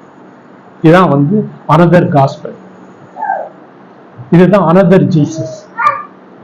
இப்படி அவங்க ஏமாற்றி விட்டுருவாங்க. இப்ப இந்த கூட்டத்துல ஜனங்க ஓடிட்டாங்க. இந்த நெருக்கமான வாசல் வழியா பிரவேசிக்கிறவங்களுக்கு காரணம் என்னன்னு கேட்டீங்கன்னா, இவங்க வேதத்தை விசுவாசிக்கல, இவங்க வேதத்தை நம்பல. இவங்க எதுக்கு இயேசு கிறிஸ்து வராங்கன்னா, எனக்கு ஏதாவது ஆசீர்வாதம் கிடைக்குமா, எனக்கு ஏதாவது நன்மை கிடைக்குமா, எனக்கு ஏதாவது சுகம் கிடைக்குமா, விடுதலை கிடைக்குமான்றது அவங்களுடைய இன்டென்ஷன், நம்பர் 1 பிரியாரிட்டி. அப்ப என்ன பண்ணிட்டாரு, தேவனே அவர்களை ஒப்பு கொடுத்தார். அவர் தேவனே, அப்ப நான் இந்த ஒரு வசனத்தை சொன்னப்ப இத யாருமே நம்பல. இந்த வசனத்தை நான் சொன்னப்ப ஒருத்தட்ட சொல்லிட்டு இருந்தேன், அப்ப தேவனே ஒப்பு கொடுத்துட்டாருப்பா அவங்களான்னு. அப்ப யாருமே அவங்க நம்பல. அப்ப அவங்க நம்பலன்ன உடனே அந்த வசனத்தை படிச்சு காமிச்ச உடனே அவங்க ஸ்டன் ஆகி போயிட்டாங்க. தெசலோனிக்கே 2வது அதிகாரத்துல அந்த வசனம் இருக்கு, அவர்கள் சத்தியத்தை விசுவாசியாமல் அவர்கள் வந்து சத்தியத்தை, அதாவது சத்தியத்தை விசுவாச போனபடியினால் தேவன் அவர்களை பொய்க்கு ஒப்பு கொடுத்தார். Powerful delusion. அத ரெண்ட எடுங்க, அது எதுங்க படிங்க.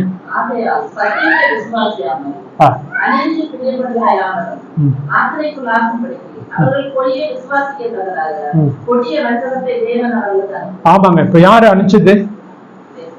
தேவனே அனுப்பிச்சிட்டாரு. ஏன் தேவன் அனுப்பிச்சிட்டாரு?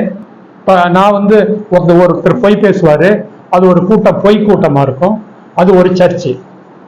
ஓகேவா? அதுல சர்ச்சு ஓனர் வந்து பொய் பேசுவாரு, பொய் பிரசங்கம் பண்ணுவாரு, அந்த இருக்கிறவங்க எல்லாம் பொய்ய நம்புவாங்க. அந்த கூட்டத்துல கொண்டுட்டு போய் சேர்த்துருவாங்க. சேர்த்தது யாரு? பிசாசு சேர்க்கல. ஏன் சேர்க்கலன்னு கேட்டீங்கன்னா, உங்களுக்கு உங்களுடைய இன்டென்ஷன் என்ன? நீங்க என்ன தேவன், நீங்க பரிசுத்தமாவி நீங்க தேவனுடைய ராஜ்யத்தை பெற்றுக்கொண்டு இயேசு கிறிஸ்துவ மகிமை பண்ணி அவருக்காக வாழ்ந்து கனி கொடுக்கணுன்ற எண்ணம் கிடையாதுல்ல. அதனால அந்த கூட்டத்துக்கு ஆச்சு. அதனால தான் அந்த கூட்டம் பெருசா இருக்கும். அந்த கூட்டம் தான் அந்த போயிட்டு இருக்கு, பாதாளத்தை நோக்கி போயிட்டு இருக்கு. அப்ப என்னன்னு கேட்டீங்கன்னா, தேவன் வந்து இப்ப வந்து நம்ம படிச்சோம், செலக்ஷனை படிச்சோம். அவர் எவர்களை முன்குறித்தாரோ, அவருடைய முன்னறிவின்படி எவர்களை முன்குறித்தாரோ அவர்களை அழைத்தார். இப்ப அழைக்கிறார். இப்ப அழைக்கிறது அப்படின்னு சொன்னாவே, இயேசு கிறிஸ்து உங்கள் பாவங்களை மன்னிக்கிறாரு, நீங்கள் உடனே அவரை ஏற்றுக்கொள்ளுங்க, அவரை வந்து அவருடைய விசுவாசியா மாறிடுங்க, நீங்க ஞானஸ்தானம் எடுத்துங்க அப்படின்னு சொல்ற ஒரு அழைப்பு இருக்கு. தட் இஸ் கால்டு அவுட்டர் கால். அந்த அழைப்பு, அதான் சுவிசேஷம் போய் நம்ம பிரசங்கம் பண்றோம். அந்த காலை பற்றி இது சொல்லல. இது என்ன சொல்லுதுன்னா இன்னர் கால். அதாவது எப்படின்னு கேட்டீங்கன்னா, ஒரு பாவத்துல மரித்து இருக்கிறவன், ஒரு செத்து போனவன் பேசுவானா? செத்து போனவன் பேசுவானா? செத்து போனவன் கேட்பானா? ஆவியில செத்து போனவன் வந்து பாவம் வந்தவனா அவன் ஆவியில மரணம் வந்துடுது. கரெக்டா? அவன் ஆத்மாவில மரணம் வந்துடுது. அவன் வந்து சரீர பிரகாரமா மரணம் அடையல. நல்ல கவனிங்க. அவன் பாவம் செஞ்சுட்டான்னா, பாவத்துல நினைத்திருக்கான்னா, அவன் ஆத்ம மரணம் அடைஞ்சிருக்கிறான். அவன் ஆவி மரிச்சு போச்சே தவிர அவன் சரீரம் வந்து உயிரடையல. அதனால தான் நடந்துட்டு இருக்கான். ஒரு பாவி நடந்து போறான். அப்ப அந்த ஆத்ம மரணத்துல இருக்கிற ஒரு ஆளை உயிர்ப்பிக்கலன்னா அவன் ரட்சிக்கப்படவே முடியாது, அவன் விசுவாசிக்கவே முடியாது. முதல்ல நல்ல கவனிங்க. ஒரு வார்த்தையை சொன்ன, அதாவது விசுவாசம் கேள்வியினால் வரும், கேள்வியுடைய தேவனுடைய வார்த்தையினால் வரும். முதல்ல அனுப்பப்படணும், அவங்க பிரசங்கிக்கப்படணும். ஏன்னா அவங்க பிரசங்கம் பண்ணலன்னா வார்த்தை போவாது, அந்த வார்த்தையை கேட்கலன்னா அதுல பிரயோஜனம் இல்லை அப்படின்னு வர்றப்ப, இப்ப கேட்கணும்னா அவன் உயிரோட இருந்தா தானே கேட்க முடியும். நல்லா புரிஞ்சுக்கிட்டீங்களா? ஒருத்தன் செத்து போனவனை போய் சுவிசேஷம் சொன்னா அவன் கேட்காது. ஒருவேளை இயேசு கிறிஸ்து உயிரோட 4 நாள் கழிச்சு எழுப்பினாரு லாசரு, அப்ப அவன் கேட்பான், நான் உயிரோட வந்துட்டான். அதே போல ஒரு ஆவியில மரித்து போனவங்க, ஆத்மாவில மரித்து போனவங்கள நீங்க என்னதான் சுவிசேஷம் சொன்னாலும் அவங்க கேட்க மாட்டாங்க, அவங்களுக்கு தெரியாது. ஏன்னா செத்து போயிருக்காங்க. அப்ப அவங்க உயிர்ப்பிக்கப்படணும். கரெக்டா? அப்ப உயிர்ப்பிக்கப்பட்டுட்டாங்கன்னா அவங்க கேட்பாங்க. அப்ப உயிர்ப்பிக்கப்படுறது தான் நம்ம எபேசியர் 2வது அதிகாரத்துல படுவோம். நாங்கள் அக்கிரமத்தில் பாவத்துல மரித்திருந்த எங்களை கர்த்தர் என்ன பண்ணாரு? அக்கிரமத்தில் பாவத்தில் மரித்திருந்த கர்த்தர் உங்களை உயிர்ப்பித்தார். அப்ப அதான் காலிங். அப்படின்னா என்னன்னு கேட்டீங்கன்னா, ஒரு எலக்ட்ரிக் ஷாக்கு மாதிரி திடீர்னு பரிசுத்த ஆவியானவர் ஒரு பாவியினுடைய இருதயத்துக்குள்ள பூந்துருவார்.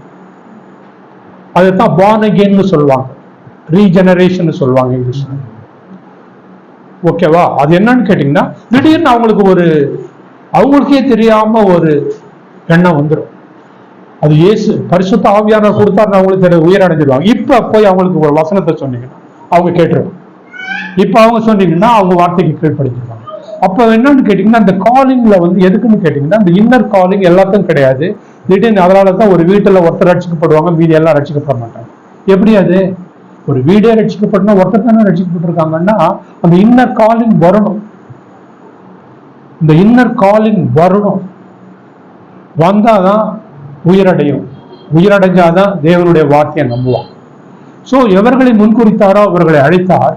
இப்ப எவர்களை அழைத்தாரோ அவர்கள் நீதிமானாக்கினார். எப்படி நீதிமான ஆயிருக்கிறோம் நம்ம எல்லாம்? இயேசு கிறிஸ்துவை பற்றி விசுவாசத்தினால்தான் நீதிமானாக்கிறோம். கரெக்டா? அதனால நம்ம நீதிமான ஆகணும்னு சொன்னா நீங்க ஒன்னும் செய்ய வேணாம், நீங்க எந்த பள்ளியும் செலுத்த வேணாம், எதுவும் பண்ண வேணாம். இயேசு கிறிஸ்துவை பற்றி விசுவாசத்தினாலே நம்ம நீதிமான ஆக்கப்பட்டு இருக்கிறோம்னு நம்ம படிக்கிறோம். கரெக்டா? அப்படிதான் நம்ம எபேசியர்ல படிக்கிறோம். கிருபையினாலே விசுவாசத்தின் மூலமா கர்த்தர் நம்மை ரட்சித்தார். கிருபையினாலே விசுவாசம் மூலமா, அது கிருபையும் விசுவாசத்தையும் கொடுத்து ரட்சித்தார். இது உங்களால் உண்டானதல்ல, இது கர்த்தருடைய ஈவு. எந்த மனிதனும் தேவனுக்கு முன்பாக பெருமை பாராட்டாதபடிக்கு இது கிரியையினால் உண்டாயிராமல் கிருபையினால் உண்டாயிருக்கிறது. இப்ப நீதிமான் ஆக்கிட்டார். இப்ப நீதிமான் ஆக்கிட்டாருன்னா, அப்படி நீதிமான் ஆக்கிட்டு விட்டுட்டு போயிட்டாருன்னா அடுத்த நிமிஷம் நம்ம சாக்கடையில விழுந்துடும். கரெக்டா? இப்ப நீதிமான் ஆயிட்ட பிறகு என்ன பண்றாரு? அவர் பரிசுத்தம் பண்ணணும்னு சொல்லி பரிசுத்த ஆவியானவரை கொடுத்துட்றாரு.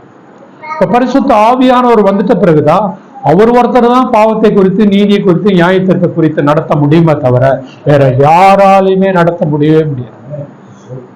பரிசுத்த ஆவியானவர் வந்தாதான், இப்ப என் கண்ணில் எனக்கு ஒரு கசப்பு வரும். எனக்கு ஒரு கசப்பு வந்த உடனே கர்த்தர் எனக்கு சொல்வாரு, நீ இருதயத்துல கசப்பு இருக்குன்னு. இப்ப நான் ஒத்துக்கணும், ஆமாண்டவரே இருதயத்துல கசப்பு வந்துருச்சு. உடனே சொல்வாரு, அந்த கசப்பை எடுத்து போடு. நான் உடனே எடுத்து போடுவேன். ஆண்டவரே நான் மன்னிச்சிருங்க, அந்த கசப்பை எடுத்து போடுவேன். விபச்சாரம் பண்ணாம இருக்கலாம் புதிய ஏற்பாட்டு விசுவாசிகள், தேசித்தனம் பண்ணாம இருக்கலாம், அசுத்த எண்ணம் இல்லாதவர்களாக, காம விகாரம் உணர்வு இல்லாதவர்களா இருக்கலாம். ஆனா பொறாமை இல்லாதவர்களாக, கோபம் இல்லாதவர்கள், கோபம், மூர்க்கம், கூறல், தூஷணம் மற்ற எல்லா துர்க்குணமும் இல்லாதவர்களாக இருக்கிறாங்களா? இருக்கிறாங்க. சர்ச்சில் இருக்கிறவங்க கோபம், மூர்க்கம், கூக்குரல், தூஷணம், பொறாமை, இச்சை, பொருளாசை, கண்களின் இச்சை, மாம்சத்தின் இச்சை, ஜீவித்தின் பெருமை எல்லாமே இருக்கிறாங்களா? அப்படி யாராவது இருந்தா ஒருத்தர் எனக்கு காமிங்க. நான் பார்க்கல, இல்ல. இப்ப என்னன்னு கேட்டீங்கன்னா, இப்ப நம்ம எல்லாம் தேவனுடைய ராஜ்யத்துக்கு போகணும். நம்மகிட்ட இவ்வளவு பெரிய பிரச்சனை இருக்கு. ஏன்னு கேட்டீங்கன்னா, கர்த்தர் ஆதாமு ஏவாளை உண்டு பண்ணி அவன் பாவம் செஞ்சவங்க, நம்ம தேவனுடைய கிருபையை இழந்து போயிட்ட உடனே, எல்லாம் மறித்த உடனே எல்லாருடைய கண்டிஷனும் ஒன்னா இருக்கு. அவங்களுடைய கண்டிஷனை ரோமர் 3வது அதிகாரத்துல ரொம்ப பியூட்டிஃபுல்லா சொல்லியிருக்கோம். அப்படின்னா எல்லா மனுஷர்களும் அது ஒரு எக்ஸ்ரே மாதிரி. எப்படி ஒரு டாக்டர் கிட்ட போய் எக்ஸ்ரே எடுத்த உடனே அந்த எக்ஸ்ரேவை பாக்குறாங்களோ, அது மாதிரி அந்த எக்ஸ்ரே மாதிரி அதை ரோமர் 3:20 சொல்லியிருக்கோம். நீதிமாவர்த்தனும் கிடையாது, தேவனை தேடுறவன் கிடையாது, உணர்வு உள்ளவன் கிடையாது. யாரும் அவங்களுடைய தொண்டை திறக்கப்பட்ட பிரேத குழி, அவங்க நாவுல பாம்பின் விஷம் இருக்கிறது, அவங்க வாயை திறந்தா கசப்பினாலும் சவிப்பினாலும் நிறைந்திருக்கிறது, அவர்கள் கால்கள் ரத்தம் சிந்த தீவிரித்து ஓடுகிறது, அவர்கள் வழியில நாசமும் நிர்பந்தமும் இருக்கிறது, அவர்கள்ட்ட சமாதானம் கிடையாது, அவர்கள்ட்ட தேவனுடைய பயமே கிடையாது. இதுதான் பாவம் செஞ்ச மனுஷனுடைய ரியல் கண்டிஷன். இந்த கண்டிஷன்ல இருக்கிறவனை இப்ப நீதிமான் ஆகிட்டார். இப்ப நம்ம எல்லாம் நீதிமான் ஆகிட்டார். நம்ம எல்லாம் இந்த கண்டிஷன்ல இப்ப நீதிமான் ஆகிட்டு என்ன பண்ணணும்னு கேட்டீங்கன்னா, நம்மள பரிசுத்தம் பண்ணலன்னு சொன்னாவே நம்ம தேவனுடைய ராஜ்யத்துக்கு போக முடியாது. அந்த ப்ராசஸ் தான் சாங்டிஃபிகேஷன். முதல்ல வரும். நம்ம முதல்ல பார்த்தோம் செலெக்ஷன், 2வது காலிங் அழைப்பு, 3வது நீதிமானாக்கப்படுறது, 4வது பரிசுத்தமாக்கப்படுறது. அதனால தான் கொரிந்தியர்ல நீங்கள் இப்படிலாம் இருந்தீங்கப்பா, நீங்கள் கழுவப்பட்டீர்கள், பரிசுத்தமாக்கப்பட்டீர்கள், நீதிமானாக்கப்பட்டீர்கள். சாங்டிஃபிகேஷன். இந்த சாங்டிஃபிகேஷன் ப்ராசஸ் இருக்கு பாத்தீங்களா, இது ஒரு நாள் கிடையாது. ரட்சிக்கப்பட்ட அந்த ஸ்டார்டிங்ல இருந்து தேவனுடைய ராஜ்யத்துக்கு போற வரைக்கும் அனுதினமும் ரட்சிக்கப்படும். ரட்சிப்புன்னு சொல்றது முடிவு பரியந்தம் நிலைத்திருக்கிறவனே ரட்சிக்கப்படுவான். அப்படின்னா பரிசுத்தத்தில் நிலைத்திருக்கணும். நான் ஞானஸ்தானம் எடுத்துட்டேன், நான் என் கசப்போட இருந்துடலாம், நான் பொல்லாதவர்கள் உலகத்தார் மாதிரி நானும் இருந்துடலாம் அப்படின்னு சொன்னா இருந்துருங்க, அதை பற்றி தப்பு இல்லை. ஆனா நீங்க ஒன்னும் மறந்துருங்க, தேவனுடைய ராஜ்யத்தை மறந்துருங்க. தேவனுடைய ராஜா அவர்களுக்கு கிடையவே கிடையாது. இப்ப ஜஸ்டிபிகேஷன் பண்ணிட்டு சாங்டிபிகேஷன் பண்ணிட்டார். இப்ப சாங்டிபிகேஷன் பண்ணிட்டு அடுத்தது எவர்களை முன்குறித்தாரோ அவர்களை அழைத்தார், எவர்களை அழைத்தாரோ அவர்களை நீதிமானாக்கினார், எவர்களை நீதிமானாக்கிறார் அவர் மகிமைப்படுத்திருக்கார். மகிமைப்படுத்திருக்கிறார்னா எப்படின்னு கேட்டாங்க, குளோரிபிகேஷன் கேட்டீங்கன்னா அதுதான் அந்த என்ட்ரன்ஸ். அப்ப அவர்கிட்ட போயிடுவோம், தேவனுடைய ராஜ்யத்துக்கு போய் அவரோட உட்கார்ந்துருப்போம். அங்க ஒரு சர்ச் இருக்கு தெரியுமா? அங்க ஒரு சர்ச் இருக்குன்னு தெரியுமா? உங்களுக்கு தெரியாது.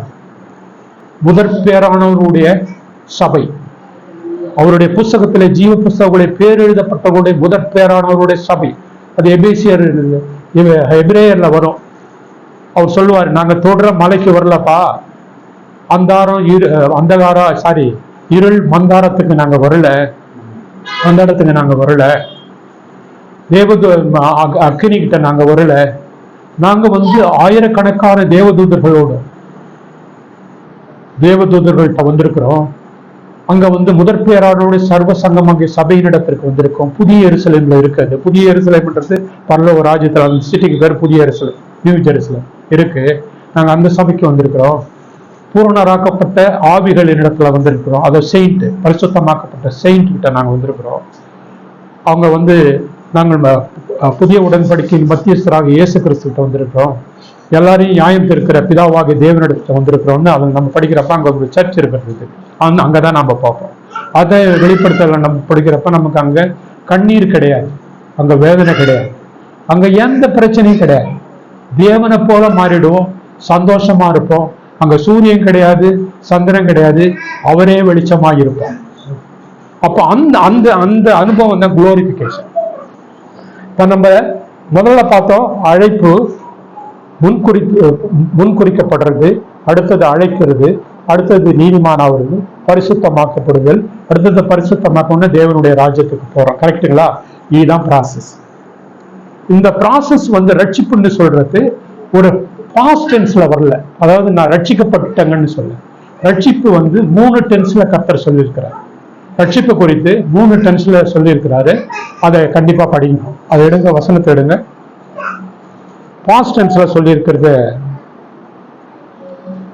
டென்ஸ்னா தெரியும், கடந்த காலம், நிகழ்காலம், ஆமா, வருங்காலத்துல அது சொல்லியிருக்கிறோம். அது எபிசி 2வது அதிகாரம் 8வது வசனம் படிங்களா? ஆமாங்க, ஆமா, இது பாஸ்ட், ரட்சிக்கப்பட்டுட்டோம். இப்ப ரட்சிப்பு 3 டென்ஸ்ல இருக்குன்னு நிறைய பேருக்கு தெரியாது. அதனால தான் நான் இதை உங்களுக்கு சொல்லித்தரேன். ரட்சிப்புன்றது நம்ம எல்லாம் நினைச்சிருக்கோம், நம்ம ரட்சிக்கப்பட்டுட்டோம்னு நினைக்கிறோம். இல்ல, நம்ம ரட்சிப்பை ஸ்டார்ட் பண்ணிட்டோம். நான் இங்க சென்னையில இருந்து திருநெல்வேலி போயிட்டேன்னா நான் காரை ஸ்டார்ட் பண்ணிட்டேன். நான் திருநெல்வேலி போனாதான் அந்த ஊருக்கு நான் போய் சேர்ந்துடுறேன். அது வரைக்கும் நான் ஜேர்னில இருக்கிறேன். இப்ப 2வது அதிகாரம் 8வது வசனம் சொல்லுது, கிருபையினாலே நீங்கள் ரட்சிக்கப்பட்டு. அடுத்த வசனத்தை படிங்க, எபிரேயர் 9:28 படிங்க.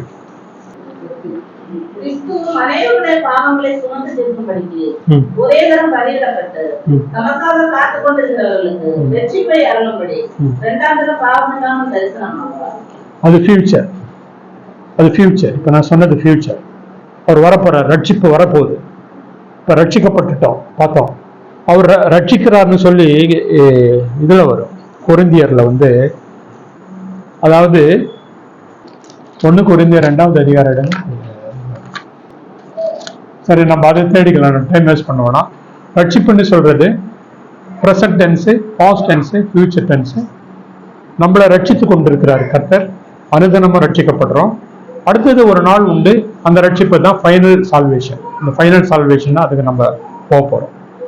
ஃபைனல் சால்வேஷனுக்கு போறப்ப இப்ப இந்த ரட்சிப்பு அப்படின்னு சொன்னா என்னன்னு கேட்டீங்கன்னாவே, பாவத்திலிருந்து தேவன் என்ன ரட்சிக்கிறார். இந்த ரட்சிப்பு சால்வேஷன் அப்படின்னு சொல்றது இப்ப சிம்பிளா நான் சொல்லி முடிக்கிறேன். நம்ம டைம் ஆயிடுச்சுல நமக்கு, நான் சிம்பிளா சொல்லி உங்களுக்கு முடிச்சிடுறேன். இது 4 ஸ்டெப்ல இருக்கு ரட்சிப்பு. ரட்சிப்புன்னா முதல்ல மனம் திரும்பணும். ஸ்டெப் 1. மனம் திரும்பாதவங்க யாரும் ரட்சிக்கப்பட முடியாது. 2வது மனம் திரும்பி 2வது ஞானஸ்தானம் எடுக்கணும். 3வது அவர்கள் 2வது விசுவாசிக்கணும், தேவன் பேர்ல, இயேசு கிறிஸ்துவின் பேர்ல விசுவாசிக்கணும். 3வது ஞானஸ்தானம் எடுக்கணும் தண்ணியில. 4வது பரிசுத்த ஆவியினுடைய அபிஷேகம் பெறணும். இந்த டிராவல்ல நம்ம ரீச் பண்றப்ப இது 4 முடிச்சிடணும். இப்ப என்னன்னு கேட்டீங்கன்னா, ஃபர்ஸ்ட் மனம் திரும்ப. அப்ப எப்படின்னு கேட்டீங்கன்னா, பேதுரு பிரசங்கம் பண்ணிட்டு இருக்கிறப்ப அப்போஸ்தலர் 2வது அதிகாரத்துல அந்த பிரசங்கத்துல ஜனங்கள் வந்து அன்னைக்கு 3000 பேர் ரட்சிக்கப்பட்டவங்க, அவங்க இருதயத்துல குத்தப்பட்டு அவரை பார்த்து, சகோதரரே நாங்கள் ரட்சிக்கப்பட என்ன செய்யணும்? அப்ப அவர் சொன்னாரு, நீங்கள் மனம் திரும்பி ஞானஸ்தானம் பெற்றுக்கொள்ளுங்கள், அப்பொழுது பரிசுத்த ஆவியினுடைய வரத்தை பெறுவீர்கள். அப்ப அங்க என்ன சொல்றாரு? முதல்ல நீ மனம் திரும்பணும், அடுத்தது நீ ஞானஸ்தானம் எடுக்கணும், தேவனை விசுவாசிக்கணும், இயேசு கிறிஸ்துவ விசுவாசிக்கணும், அடுத்தது ஞானஸ்தானம் எடுக்கணும், அடுத்தது தண்ணீர்னால, அடுத்தது ஆவினால, 4 ஸ்டெப்ல சொல்றாங்க. இந்த 4 ஸ்டெப் கரெக்டா வந்து எபிரேயர் 6வது அதிகாரம் 1வது வசனத்துல வரும். படிங்க எபிரேயர் 6:1. நான் மறுபடியும் செத்த கிரியைகள் நீங்க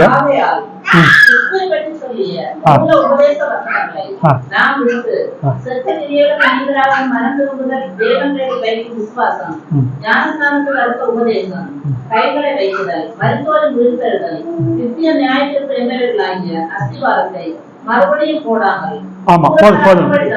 ஆமா, இப்ப அந்த ஸ்டேஜ் கரெக்டா அந்த இடத்துல வரும். அந்த இடத்துல முதல் ஸ்டேஜ் வந்து முதல் ஸ்டெப் வந்து நீங்க மனம் திரும்பணும், நீங்க 2வது ஸ்டெப் வந்து ஞானஸ்தானம் எடுத்துக்கணும், நீங்க 3வது ஸ்டெப் வந்து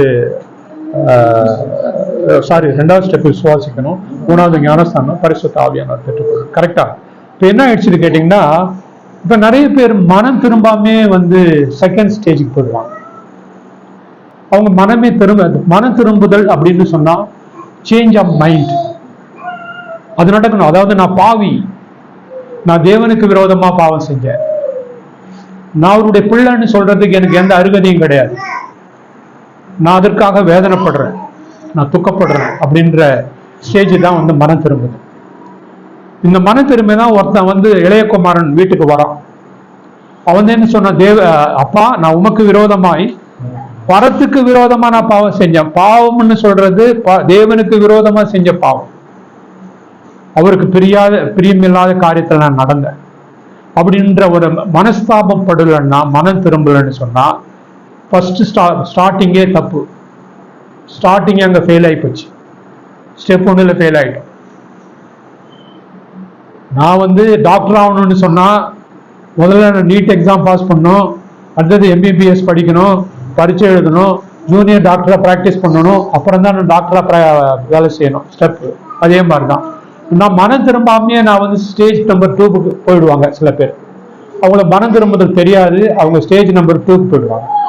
ஸ்டேஜ் நம்பர் 2 தேவன் மேல விசுவாசமா இருக்கணும், இயேசு கிறிஸ்து மேல விசுவாசமா இருக்கணும். இயேசு கிறிஸ்து மேல விசுவாசமா இருக்கிறவங்க மாத்திரம்தான் அவங்களுடைய வாழ்க்கையை தேவன்கிட்ட ஒப்படைப்பாங்க. இயேசு கிறிஸ்துவ விசுவாசிக்காதவ யாரும் அவங்களுடைய வாழ்க்கையை தேவன்கிட்ட ஒப்பு கொடுக்கவே மாட்டாங்க. உம்முடைய சித்தமாக கடவுது அப்படின்னு என்ன அர்த்தம்னா, நான் ஒன்னும் இல்லாண்டவரே நீங்க எல்லாம் நடத்துங்க அப்படின்னு சொல்றதுதான் வந்து ஒப்பு கொடுக்கறது. அதுதான் விசுவாசம். இந்த விசுவாசத்துக்கு கிரியை உண்டு. இந்த கிரியை இல்லாத விசுவாசம் செத்தது. அப்படின்னு என்ன அர்த்தம்னா, நான் விசுவாசின்னு சொன்னா நான் விசுவாசத்தினுடைய கனி தரணும். நான் பொய் பேசக்கூடாது, நான் இன்னொருத்தரை பற்றி குறை சொல்லக்கூடாது, நான் பொறாமை உள்ளவனா கூடாது, நான் பண ஆசை உள்ளவனா இருக்கக்கூடாது, நான் இச்சை உள்ளவனா இருக்கக்கூடாது, நான் பெருமை உள்ளவனா இருக்கக்கூடாது. இதெல்லாம் வந்து என்னுடைய விசுவாசத்தின் கனி, என்னுடைய ஃபெய்த்ல வர்ற கனி. அந்த ஃபெய்த்ல நான் கனி கொடுக்கலன்னு சொன்னா என்னுடைய ஃபெய்த் இஸ் சம்திங் ராங். எனக்கு விசுவாசம் இயேசு கிறிஸ்து, நான் ஒருத்தர் விசுவாசித்தாதான் என்னுடைய வாழ்க்கையை அர்ப்பணிக்க முடியும். நான் ஒருத்தர் விசுவாசிக்கலன்னா என் வாழ்க்கையை அர்ப்பணிக்க முடியாது. அதனாலதான் சபையும் இயேசு கிறிஸ்துவையும் ஒரு கணவன் மனைவிக்கு ஒப்பிட்டு சொல்வார். ஒரு மனைவி கணவன்கிட்ட ஒப்பு கொடுக்கலன்னு சொன்னா அது உண்மையான விசுவாசமே கிடையாது. அதே மாதிரிதான் விசுவாசம்ன்றது அர்ப்பணிப்பு, கர்த்தர்கிட்ட நம்ம ஒப்பு கொடுக்கணும். அடுத்தது ஞானஸ்தானம் எடுக்கணும், மூலிகை ஞானஸ்தானம் எடுக்கணும். அது எப்படின்னு கேட்டீங்கன்னா, அது வந்து 2 சொல்லுவோம். அது 2 என்னன்னு கேட்டீங்கன்னா, இயேசு கிறிஸ்துவனுடைய மரணத்துக்கும் இயேசு கிறிஸ்துவனுடைய உயிர்த்தெழுதலுக்கும் இணைக்கப்படுற ஒரு சம்பவம் கிடையாது. சம்பவம் தவிர அது ஒரு ரிச்சுவல், சும்மா ஒரு இது கிடையாது, ஒரு ரிச்சுவல் கிடையாது. ஆமா, சடங்காச்சாரம் கிடையாது. அது உண்மையிலேயே அவங்க ரட்சிக்கப்பட்டு மனம் திரும்பி தேவனை ஏற்றுக்கொண்டு அவங்க வாழ்க்கையை கர்த்தருக்கு ஒப்பு கொடுத்து விசுவாசி அவங்க ரட்சிக்கப்பட்டாங்க. அதுக்கு பிறகு பரிசுத்த ஆவியானவர் வருவார். பரிசுத்த ஆவியானவர் வந்து வரலன்னு அதுக்கு பிறகு வந்த பிறகுதான் பரிசுத்த வாழ்க்கையே ஸ்டார்ட் ஆகுது. இப்ப என்ன ஆயிடுச்சுன்னு கேட்டீங்கன்னா, சில பேர் என்ன பண்ணிட்டாங்க, மனம் திரும்பாம ஞானஸ்தானம் எடுத்தாங்க. அப்போஸ்தலர் 8 அந்த மாதிரி ஒரு ஞானஸ்தானம் எடுத்தாங்க. பிலிப்பு சமாரியாவில் பிரசங்கம் பண்றாரு, ஜனங்கள் விசுவாசிச்சுட்டாங்க, ஜனங்கள் ஞானஸ்தானம் எடுத்துட்டாங்க. இதை பார்த்த ஒரு மந்திரவாதியும் ஞானஸ்தானம் எடுத்துட்டாரு, விசுவாசித்து. அவர் பேர் என்ன, மாயவித்தக்காரன். அவர் ஒரு மந்திரவாதியும் விசுவாசித்து ஞானஸ்தானம் எடுத்துருவாங்க. சமாரியாவில் ஜனங்க விசுவாசித்தாங்க, ஞானஸ்தானம் எடுத்துட்டாங்கன்னு சொல்லிட்டு பேதுரு எருசலேம்ல வருவாங்க. வந்த உடனே அவங்க மேல கையை வச்சு, சரி இவங்க இனிமே ஞானஸ்தானம் எடுத்துட்டாங்க, ஞானஸ்தானம் எடுத்துட்டு எம்டியா விட்டுறக்கூடாது, நல்லா கவனிங்க. ஞானஸ்தானம் எடுத்துட்ட பிறகு பரிசுத்த ஆவியானவரை உடனே பெற்றுக்கொள்ளனா எம்டினா என்ன ஆகும் உங்களுக்கு தெரியும். என்ன ஆகும்? ஒரு பிசாசை விரட்டி விட்டு அது என்ன பண்ணும்? 7 போய் கூட்டிட்டு வந்து. ஏன் எம்டியா இருக்கீங்க? அதே தான், எம்டி ஆகக்கூடாது, பரிசுத்த ஆவியானவரை பெற்றுக்கொள்ளணும். அதுக்குதான் உடனே அவங்க இவங்க ஞானஸ்தானம் எடுத்துட்டாங்க, பரிசுத்த ஆவியானவர் பெற்றுக்கொள்ளணும். அவங்க மேல கை வைக்கிறப்ப அவங்க பரிசுத்த ஆவியான் பெற்றுக்கொள்ளணும். இவன் உடனே பார்த்துட்டு என்ன பண்ணுவான், நான் பணம் தரேன், அவன் எனக்கு அந்த வரத்தை கொடுங்கன்னு சொல்லுவான். அவனை பற்றி எழுதிருக்கு, நான் கொஞ்சம் லேசா படிச்சேன், ரொம்ப அருமையான ரைட்டப் அது. அவன் சொல்லுவான், நான் காத்துலயே பரப்பன்னு சொல்லி, நான் காத்துலயே பரப்ப, அவனை ஒரு தேவனுடைய சக்தின்னு எல்லாமே அந்த ஊர்ல பிரமிக்க வைத்தான்னு சொல்லி எழுதி. அவன் என்ன சொன்னான், நான் பணம் தரேன், எனக்கு அந்த பவரை கொடுத்துருங்கம்மா. பேதுரு என்ன சொன்னாரு, உன் பணமும் உன்னோட நாசமா போகுது, உன் இருதயத்தை பார்க்கறப்பா, எக்ஸ்ரே பண்றாரு. இப்ப பாருங்க, எக்ஸ்ரே பண்றப்ப பாக்குறப்பா, உன்கிட்ட கசப்பு இருக்கு, நீ பாவ பிச்சியில கட்டப்பட்டிருக்க, நீ ஜெபம் பண்ணு, ஒருவேளை கர்த்தர் உன்னை பாவத்தை மன்னிப்பாரு அப்படின்னு சொல்றான். என்ன அர்த்தம் அதுக்கு? ஏங்க அவன் விசுவாசத்து ஞானஸ்தானம் எடுத்தாங்க. என்ன இங்க மிஸ்டேக் ஆயிடுச்சுன்னு கேட்டீங்கன்னா, அவன் மனம் திரும்பாத போயிட்டான், அவன் இருதயம் குணப்படல. நல்லா புரிஞ்சுக்கிட்டீங்களா? ஸ்டேஜ் அதான், இருதயம் குணப்படலன்னு சொன்னாவே பரிசுத்த ஆவியானவரை பெற்றுக்கொள்ளவே முடியாது. நான் சும்மா அவர் பாஸ்டர் சொல்லுவாரு, அவர் சொல்றாருன்னு சொல்லி நான் சும்மா போய் வரைக்கும், நான் பாவே, இயேசு கிறிஸ்து எனக்காக மரித்தாரு, இயேசு கிறிஸ்து எனக்காக உயிரோடு எழுந்தாரு, இயேசு கிறிஸ்து நான் ஒப்பு கொடுக்குறேன் அப்படின்னு சொல்றது ஒரு மந்திரம். அது அந்த மந்திரத்தை சொல்லிட்டு நம்ம தண்ணியில் முக்கிட்டோம்னா டேஞ்சர்னு கேட்டீங்கன்னா, நம்ம ரட்சிக்கப்படல. நமக்கு ரட்சிக்கப்படலன்னு எப்ப தெரியும்? தட்டுறப்பதான் தெரியும். அங்க போய் தட்டுறப்ப சொல்லுவார், தெரியாதுப்பா நீ கெட் அவுட்னுவார், அது வரைக்கும் தெரியாது. அதனாலதான் பவுல் எழுதுறாரு, கொரிந்தியருக்கு எழுதுறப்ப, examine yourself whether you have stood for your faith. நீ விசுவாசத்துல நிக்கிறியா அப்படின்னு சொல்லி பரிசோதித்து பாரு. அந்த பரிசோதனை எப்ப பண்ணணும்? டெய்லி பண்ணணும். எப்படி சுகர் பேஷண்ட் டெய்லி ரத்தத்தை எடுத்து டெஸ்ட் பண்றாங்களோ, அது மாதிரி டெய்லி நம்ம டெஸ்ட் பண்ணணும். நான் விசுவாசியா, நான் விசுவாசத்துல நிக்கிறேனா, நேற்று வரைக்கும் இருந்தா இன்னைக்கு இருக்கிறேனா, நாளைக்கு மறுபடியும் டெஸ்ட் பண்ணணும், நான் விசுவாசியா, தேவனுடைய வார்த்தைக்கு நான் கீழ்ப்படுகிறேனா இருக்கிறேனா அப்படின்னு சொல்லி டெஸ்ட் பண்ணி, எக்ஸாமின் யுவர் செல்ஃப், உங்களை நீங்களே சோதித்து அறியுங்கள். அப்படி இல்லைன்னா பரீட்சைக்கு நிற்கிறீர்களா என்று சோதித்துருங்க. அப்படி இல்லாட்டினா யூ ஆர் ஃபெயில்டு என்று எழுதுறாரு. யூ ஆர் ஃபெயில்டு அப்படின்னா நீங்க முடிஞ்சு போச்சு. நீங்க என்ன பண்ணிட்டீங்க? நீங்க ஏதோ நம்பிட்டு தப்பான எண்ணம் கொண்டு இருக்கீங்க. நீங்க பரிசுத்த ஆவியானவரை இதே மாதிரி இன்சிடென்ட் அப்போஸ்தலர் 19 நடக்கும். 19 எபேசியர் சபை ஒரு 12 பேர் ரட்சிக்கப்பட்டுருவாங்க. அங்க ரட்சிக்கப்பட்டுட்டோம்னா அங்க பவுல் வராரு. நீங்க என்னப்பா ரட்சிக்கப்பட்டுட்டீங்களா? ரட்சிக்கப்பட்டோம்னா நீங்க என்ன ஞானஸ்தானம் எடுத்தீங்கன்னு கேட்பாரு. அவர் நாங்க யோவான் ஸ்நானம் கொடுத்த ஞானஸ்தானம் தான். அது கிடையாதுப்பா, அதெல்லாம் அதோட முடிஞ்சு போச்சு, அது இன்வேலிட் ஆச்சு. அதுக்கு பிறகு அவங்கள இயேசுவின் நாமத்துல, அதாவது பிதா குமாரன் பரிசுத்த ஆவியின் நாமத்துல ஞானஸ்தானம் கொடுத்த பிறகு அதுக்கு பிறகு அவங்க மேல கை வைப்பாங்க பரிசுத்த ஆவியான். அப்ப என்னன்னா, இங்க ஞானஸ்தானம் எடுக்காதவனுக்கே பரிசுத்த ஆவியானவர் இல்லை, அங்க மனம் திரும்பாதவனுக்கு பரிசுத்த ஆவியானவர் இல்லை. நீ ஞானத்தை ஒரே ஒரு ஞானஸ்தானம் எடுக்காத பரிசுத்த ஆவியானவர் பொருநெல்லி வீடு தான். அவங்களுக்கு பரிசுத்த ஆவியானவர் வந்துட்டார், ஒரே ஒரு நிகழ்ச்சி தான். அதுக்கு பிறகு அவங்களுக்கு ஞானஸ்தானம் கொடுக்குறாங்க. அப்ப ஞானஸ்தானம் எடுக்கணும், அது நீதி. இயேசு சொல்லுவார் யோவான் ஸ்நானத்தை பரப்ப, இல்ல வேணாண்டவரே, நாங்க உங்ககிட்ட ஞானஸ்தானம் எடுத்துக்கணும், நீங்க என்ன என்கிட்ட வரீங்க, இல்லப்பா அது நீதிப்பா, அது எடுத்தே ஆகணும் அப்படின்னு சொல்லுவாங்க. அப்ப ஞானஸ்தானம் எடுத்த பிறகுதான் பரிசுத்த ஆவியானவர் வருவார். இப்ப 4 வகையான கிறிஸ்தவர்கள் இருக்கிறாங்க கிறிஸ்தவ வட்டாரத்துல. ஒரு கூட்டம் நாங்க ரட்சிக்கப்பட்டுட்டோம்னு நம்பிட்டு இருக்கிறாங்க.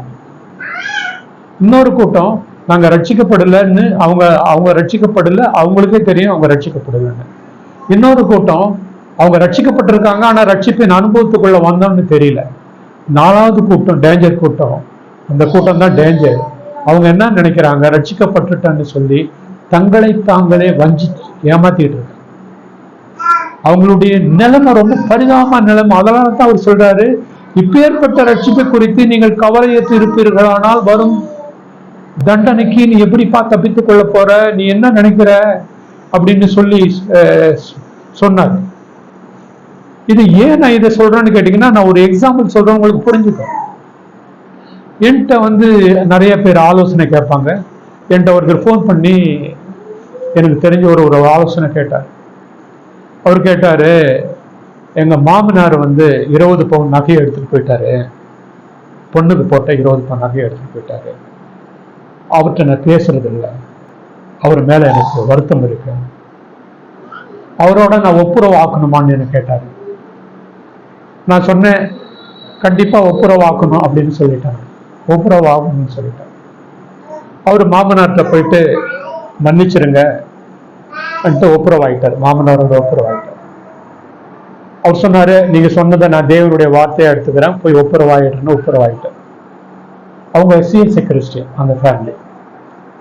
இவங்க பெண்டிகாஸ்ட், இவங்க ஃபேமிலி. அவர் ஒப்புரவாயிட்டார்னு வந்த உடனே இவங்க அம்மாவும் அப்பாவும் வீட்டை விட்டு வெளியில போயிட்டாங்க. ஏன்னு கேட்டா மாமனாரோட ஒரு சரியாயிட்டாரு. அவர் மறுபடியும் எனக்கு ஃபோன் பண்றாரு, இந்த மாதிரி அம்மாவும் அப்பாவும் போயிட்டாங்க. அப்புறம் நான் சொன்னேன், அவருக்கு நீங்க போய் ஒப்புரவாயிடுங்க, அப்பாட்ட மன்னிப்பு கேட்டுருங்க, அவருக்காக ஜெபம் பண்ணுங்க, அவர் இன்னும் ரட்சிக்கப்படலைன்னு சொன்னார். அவர் ஒரு ஷாக் ஆயிட்டாரு. 30 வருஷம் விசுவாசி பாஸ்டர் பிரதர். அவர் அந்நிய பாஷை 1 மணி நேரமா முட்டிக்காலில் நின்று அந்நிய பாஷை பேசிட்டு இருக்காங்க. அதெல்லாம் யார் இல்லைங்க, அதெல்லாம் எனக்கு தெரியாது, அவர் ரட்சிக்கப்படல. இப்ப ரட்சிப்பினுடைய கனி கொடுக்கலன்னு சொன்னா நமக்கு ஒரு பெரிய டேஞ்சர்ல போய் மாட்டிக்குவோம். அதனால ஜாக்கிரதை உள்ளவர்களா இருக்கணும். எல்லா ஸ்டேஜ்லயும், இந்த ஸ்டேஜ்ல நம்ம மனம் திரும்பலன்னா மனம் திரும்பிடலாம், கர்த்தர் அதை ஒத்துக்கிறாரு. இந்த ஸ்டேஜ்லயும் நம்ம விசுவாசம் இல்லாதவங்களா வாழ்ந்தா விசுவாசத்துக்குள்ள போயிடலாம். இதே ஸ்டேஜ்லயும் நம்ம தேவனுக்கு பரிசுத்த ஞானஸ்தானத்தை பெற்றுக்கொள்ளலாம். இந்த ஸ்டேஜ்லயும் நம்ம பரிசுத்த ஆவியானவரை பெற்றுக்கொள்ளலாம். நம்ம பரிசுத்த ஆவியானவரை பெற்றுக்கொள்ளலன்னா நமக்கு எந்த கேரண்டியும் கிடையாது, எந்த அஷூரன்ஸும் கிடையாது. நம்ம நிலைமை பரிதாபமான நிலைமை. அந்த நிலைமைக்கு போயிடக்கூடாதுன்னு சொல்லிதான் தேவன் இந்த எச்சரிக்கை சத்தத்தை கொடுத்திருக்கிறார். கர்த்தர் உங்களை ஆசீர்வதிப்பார்.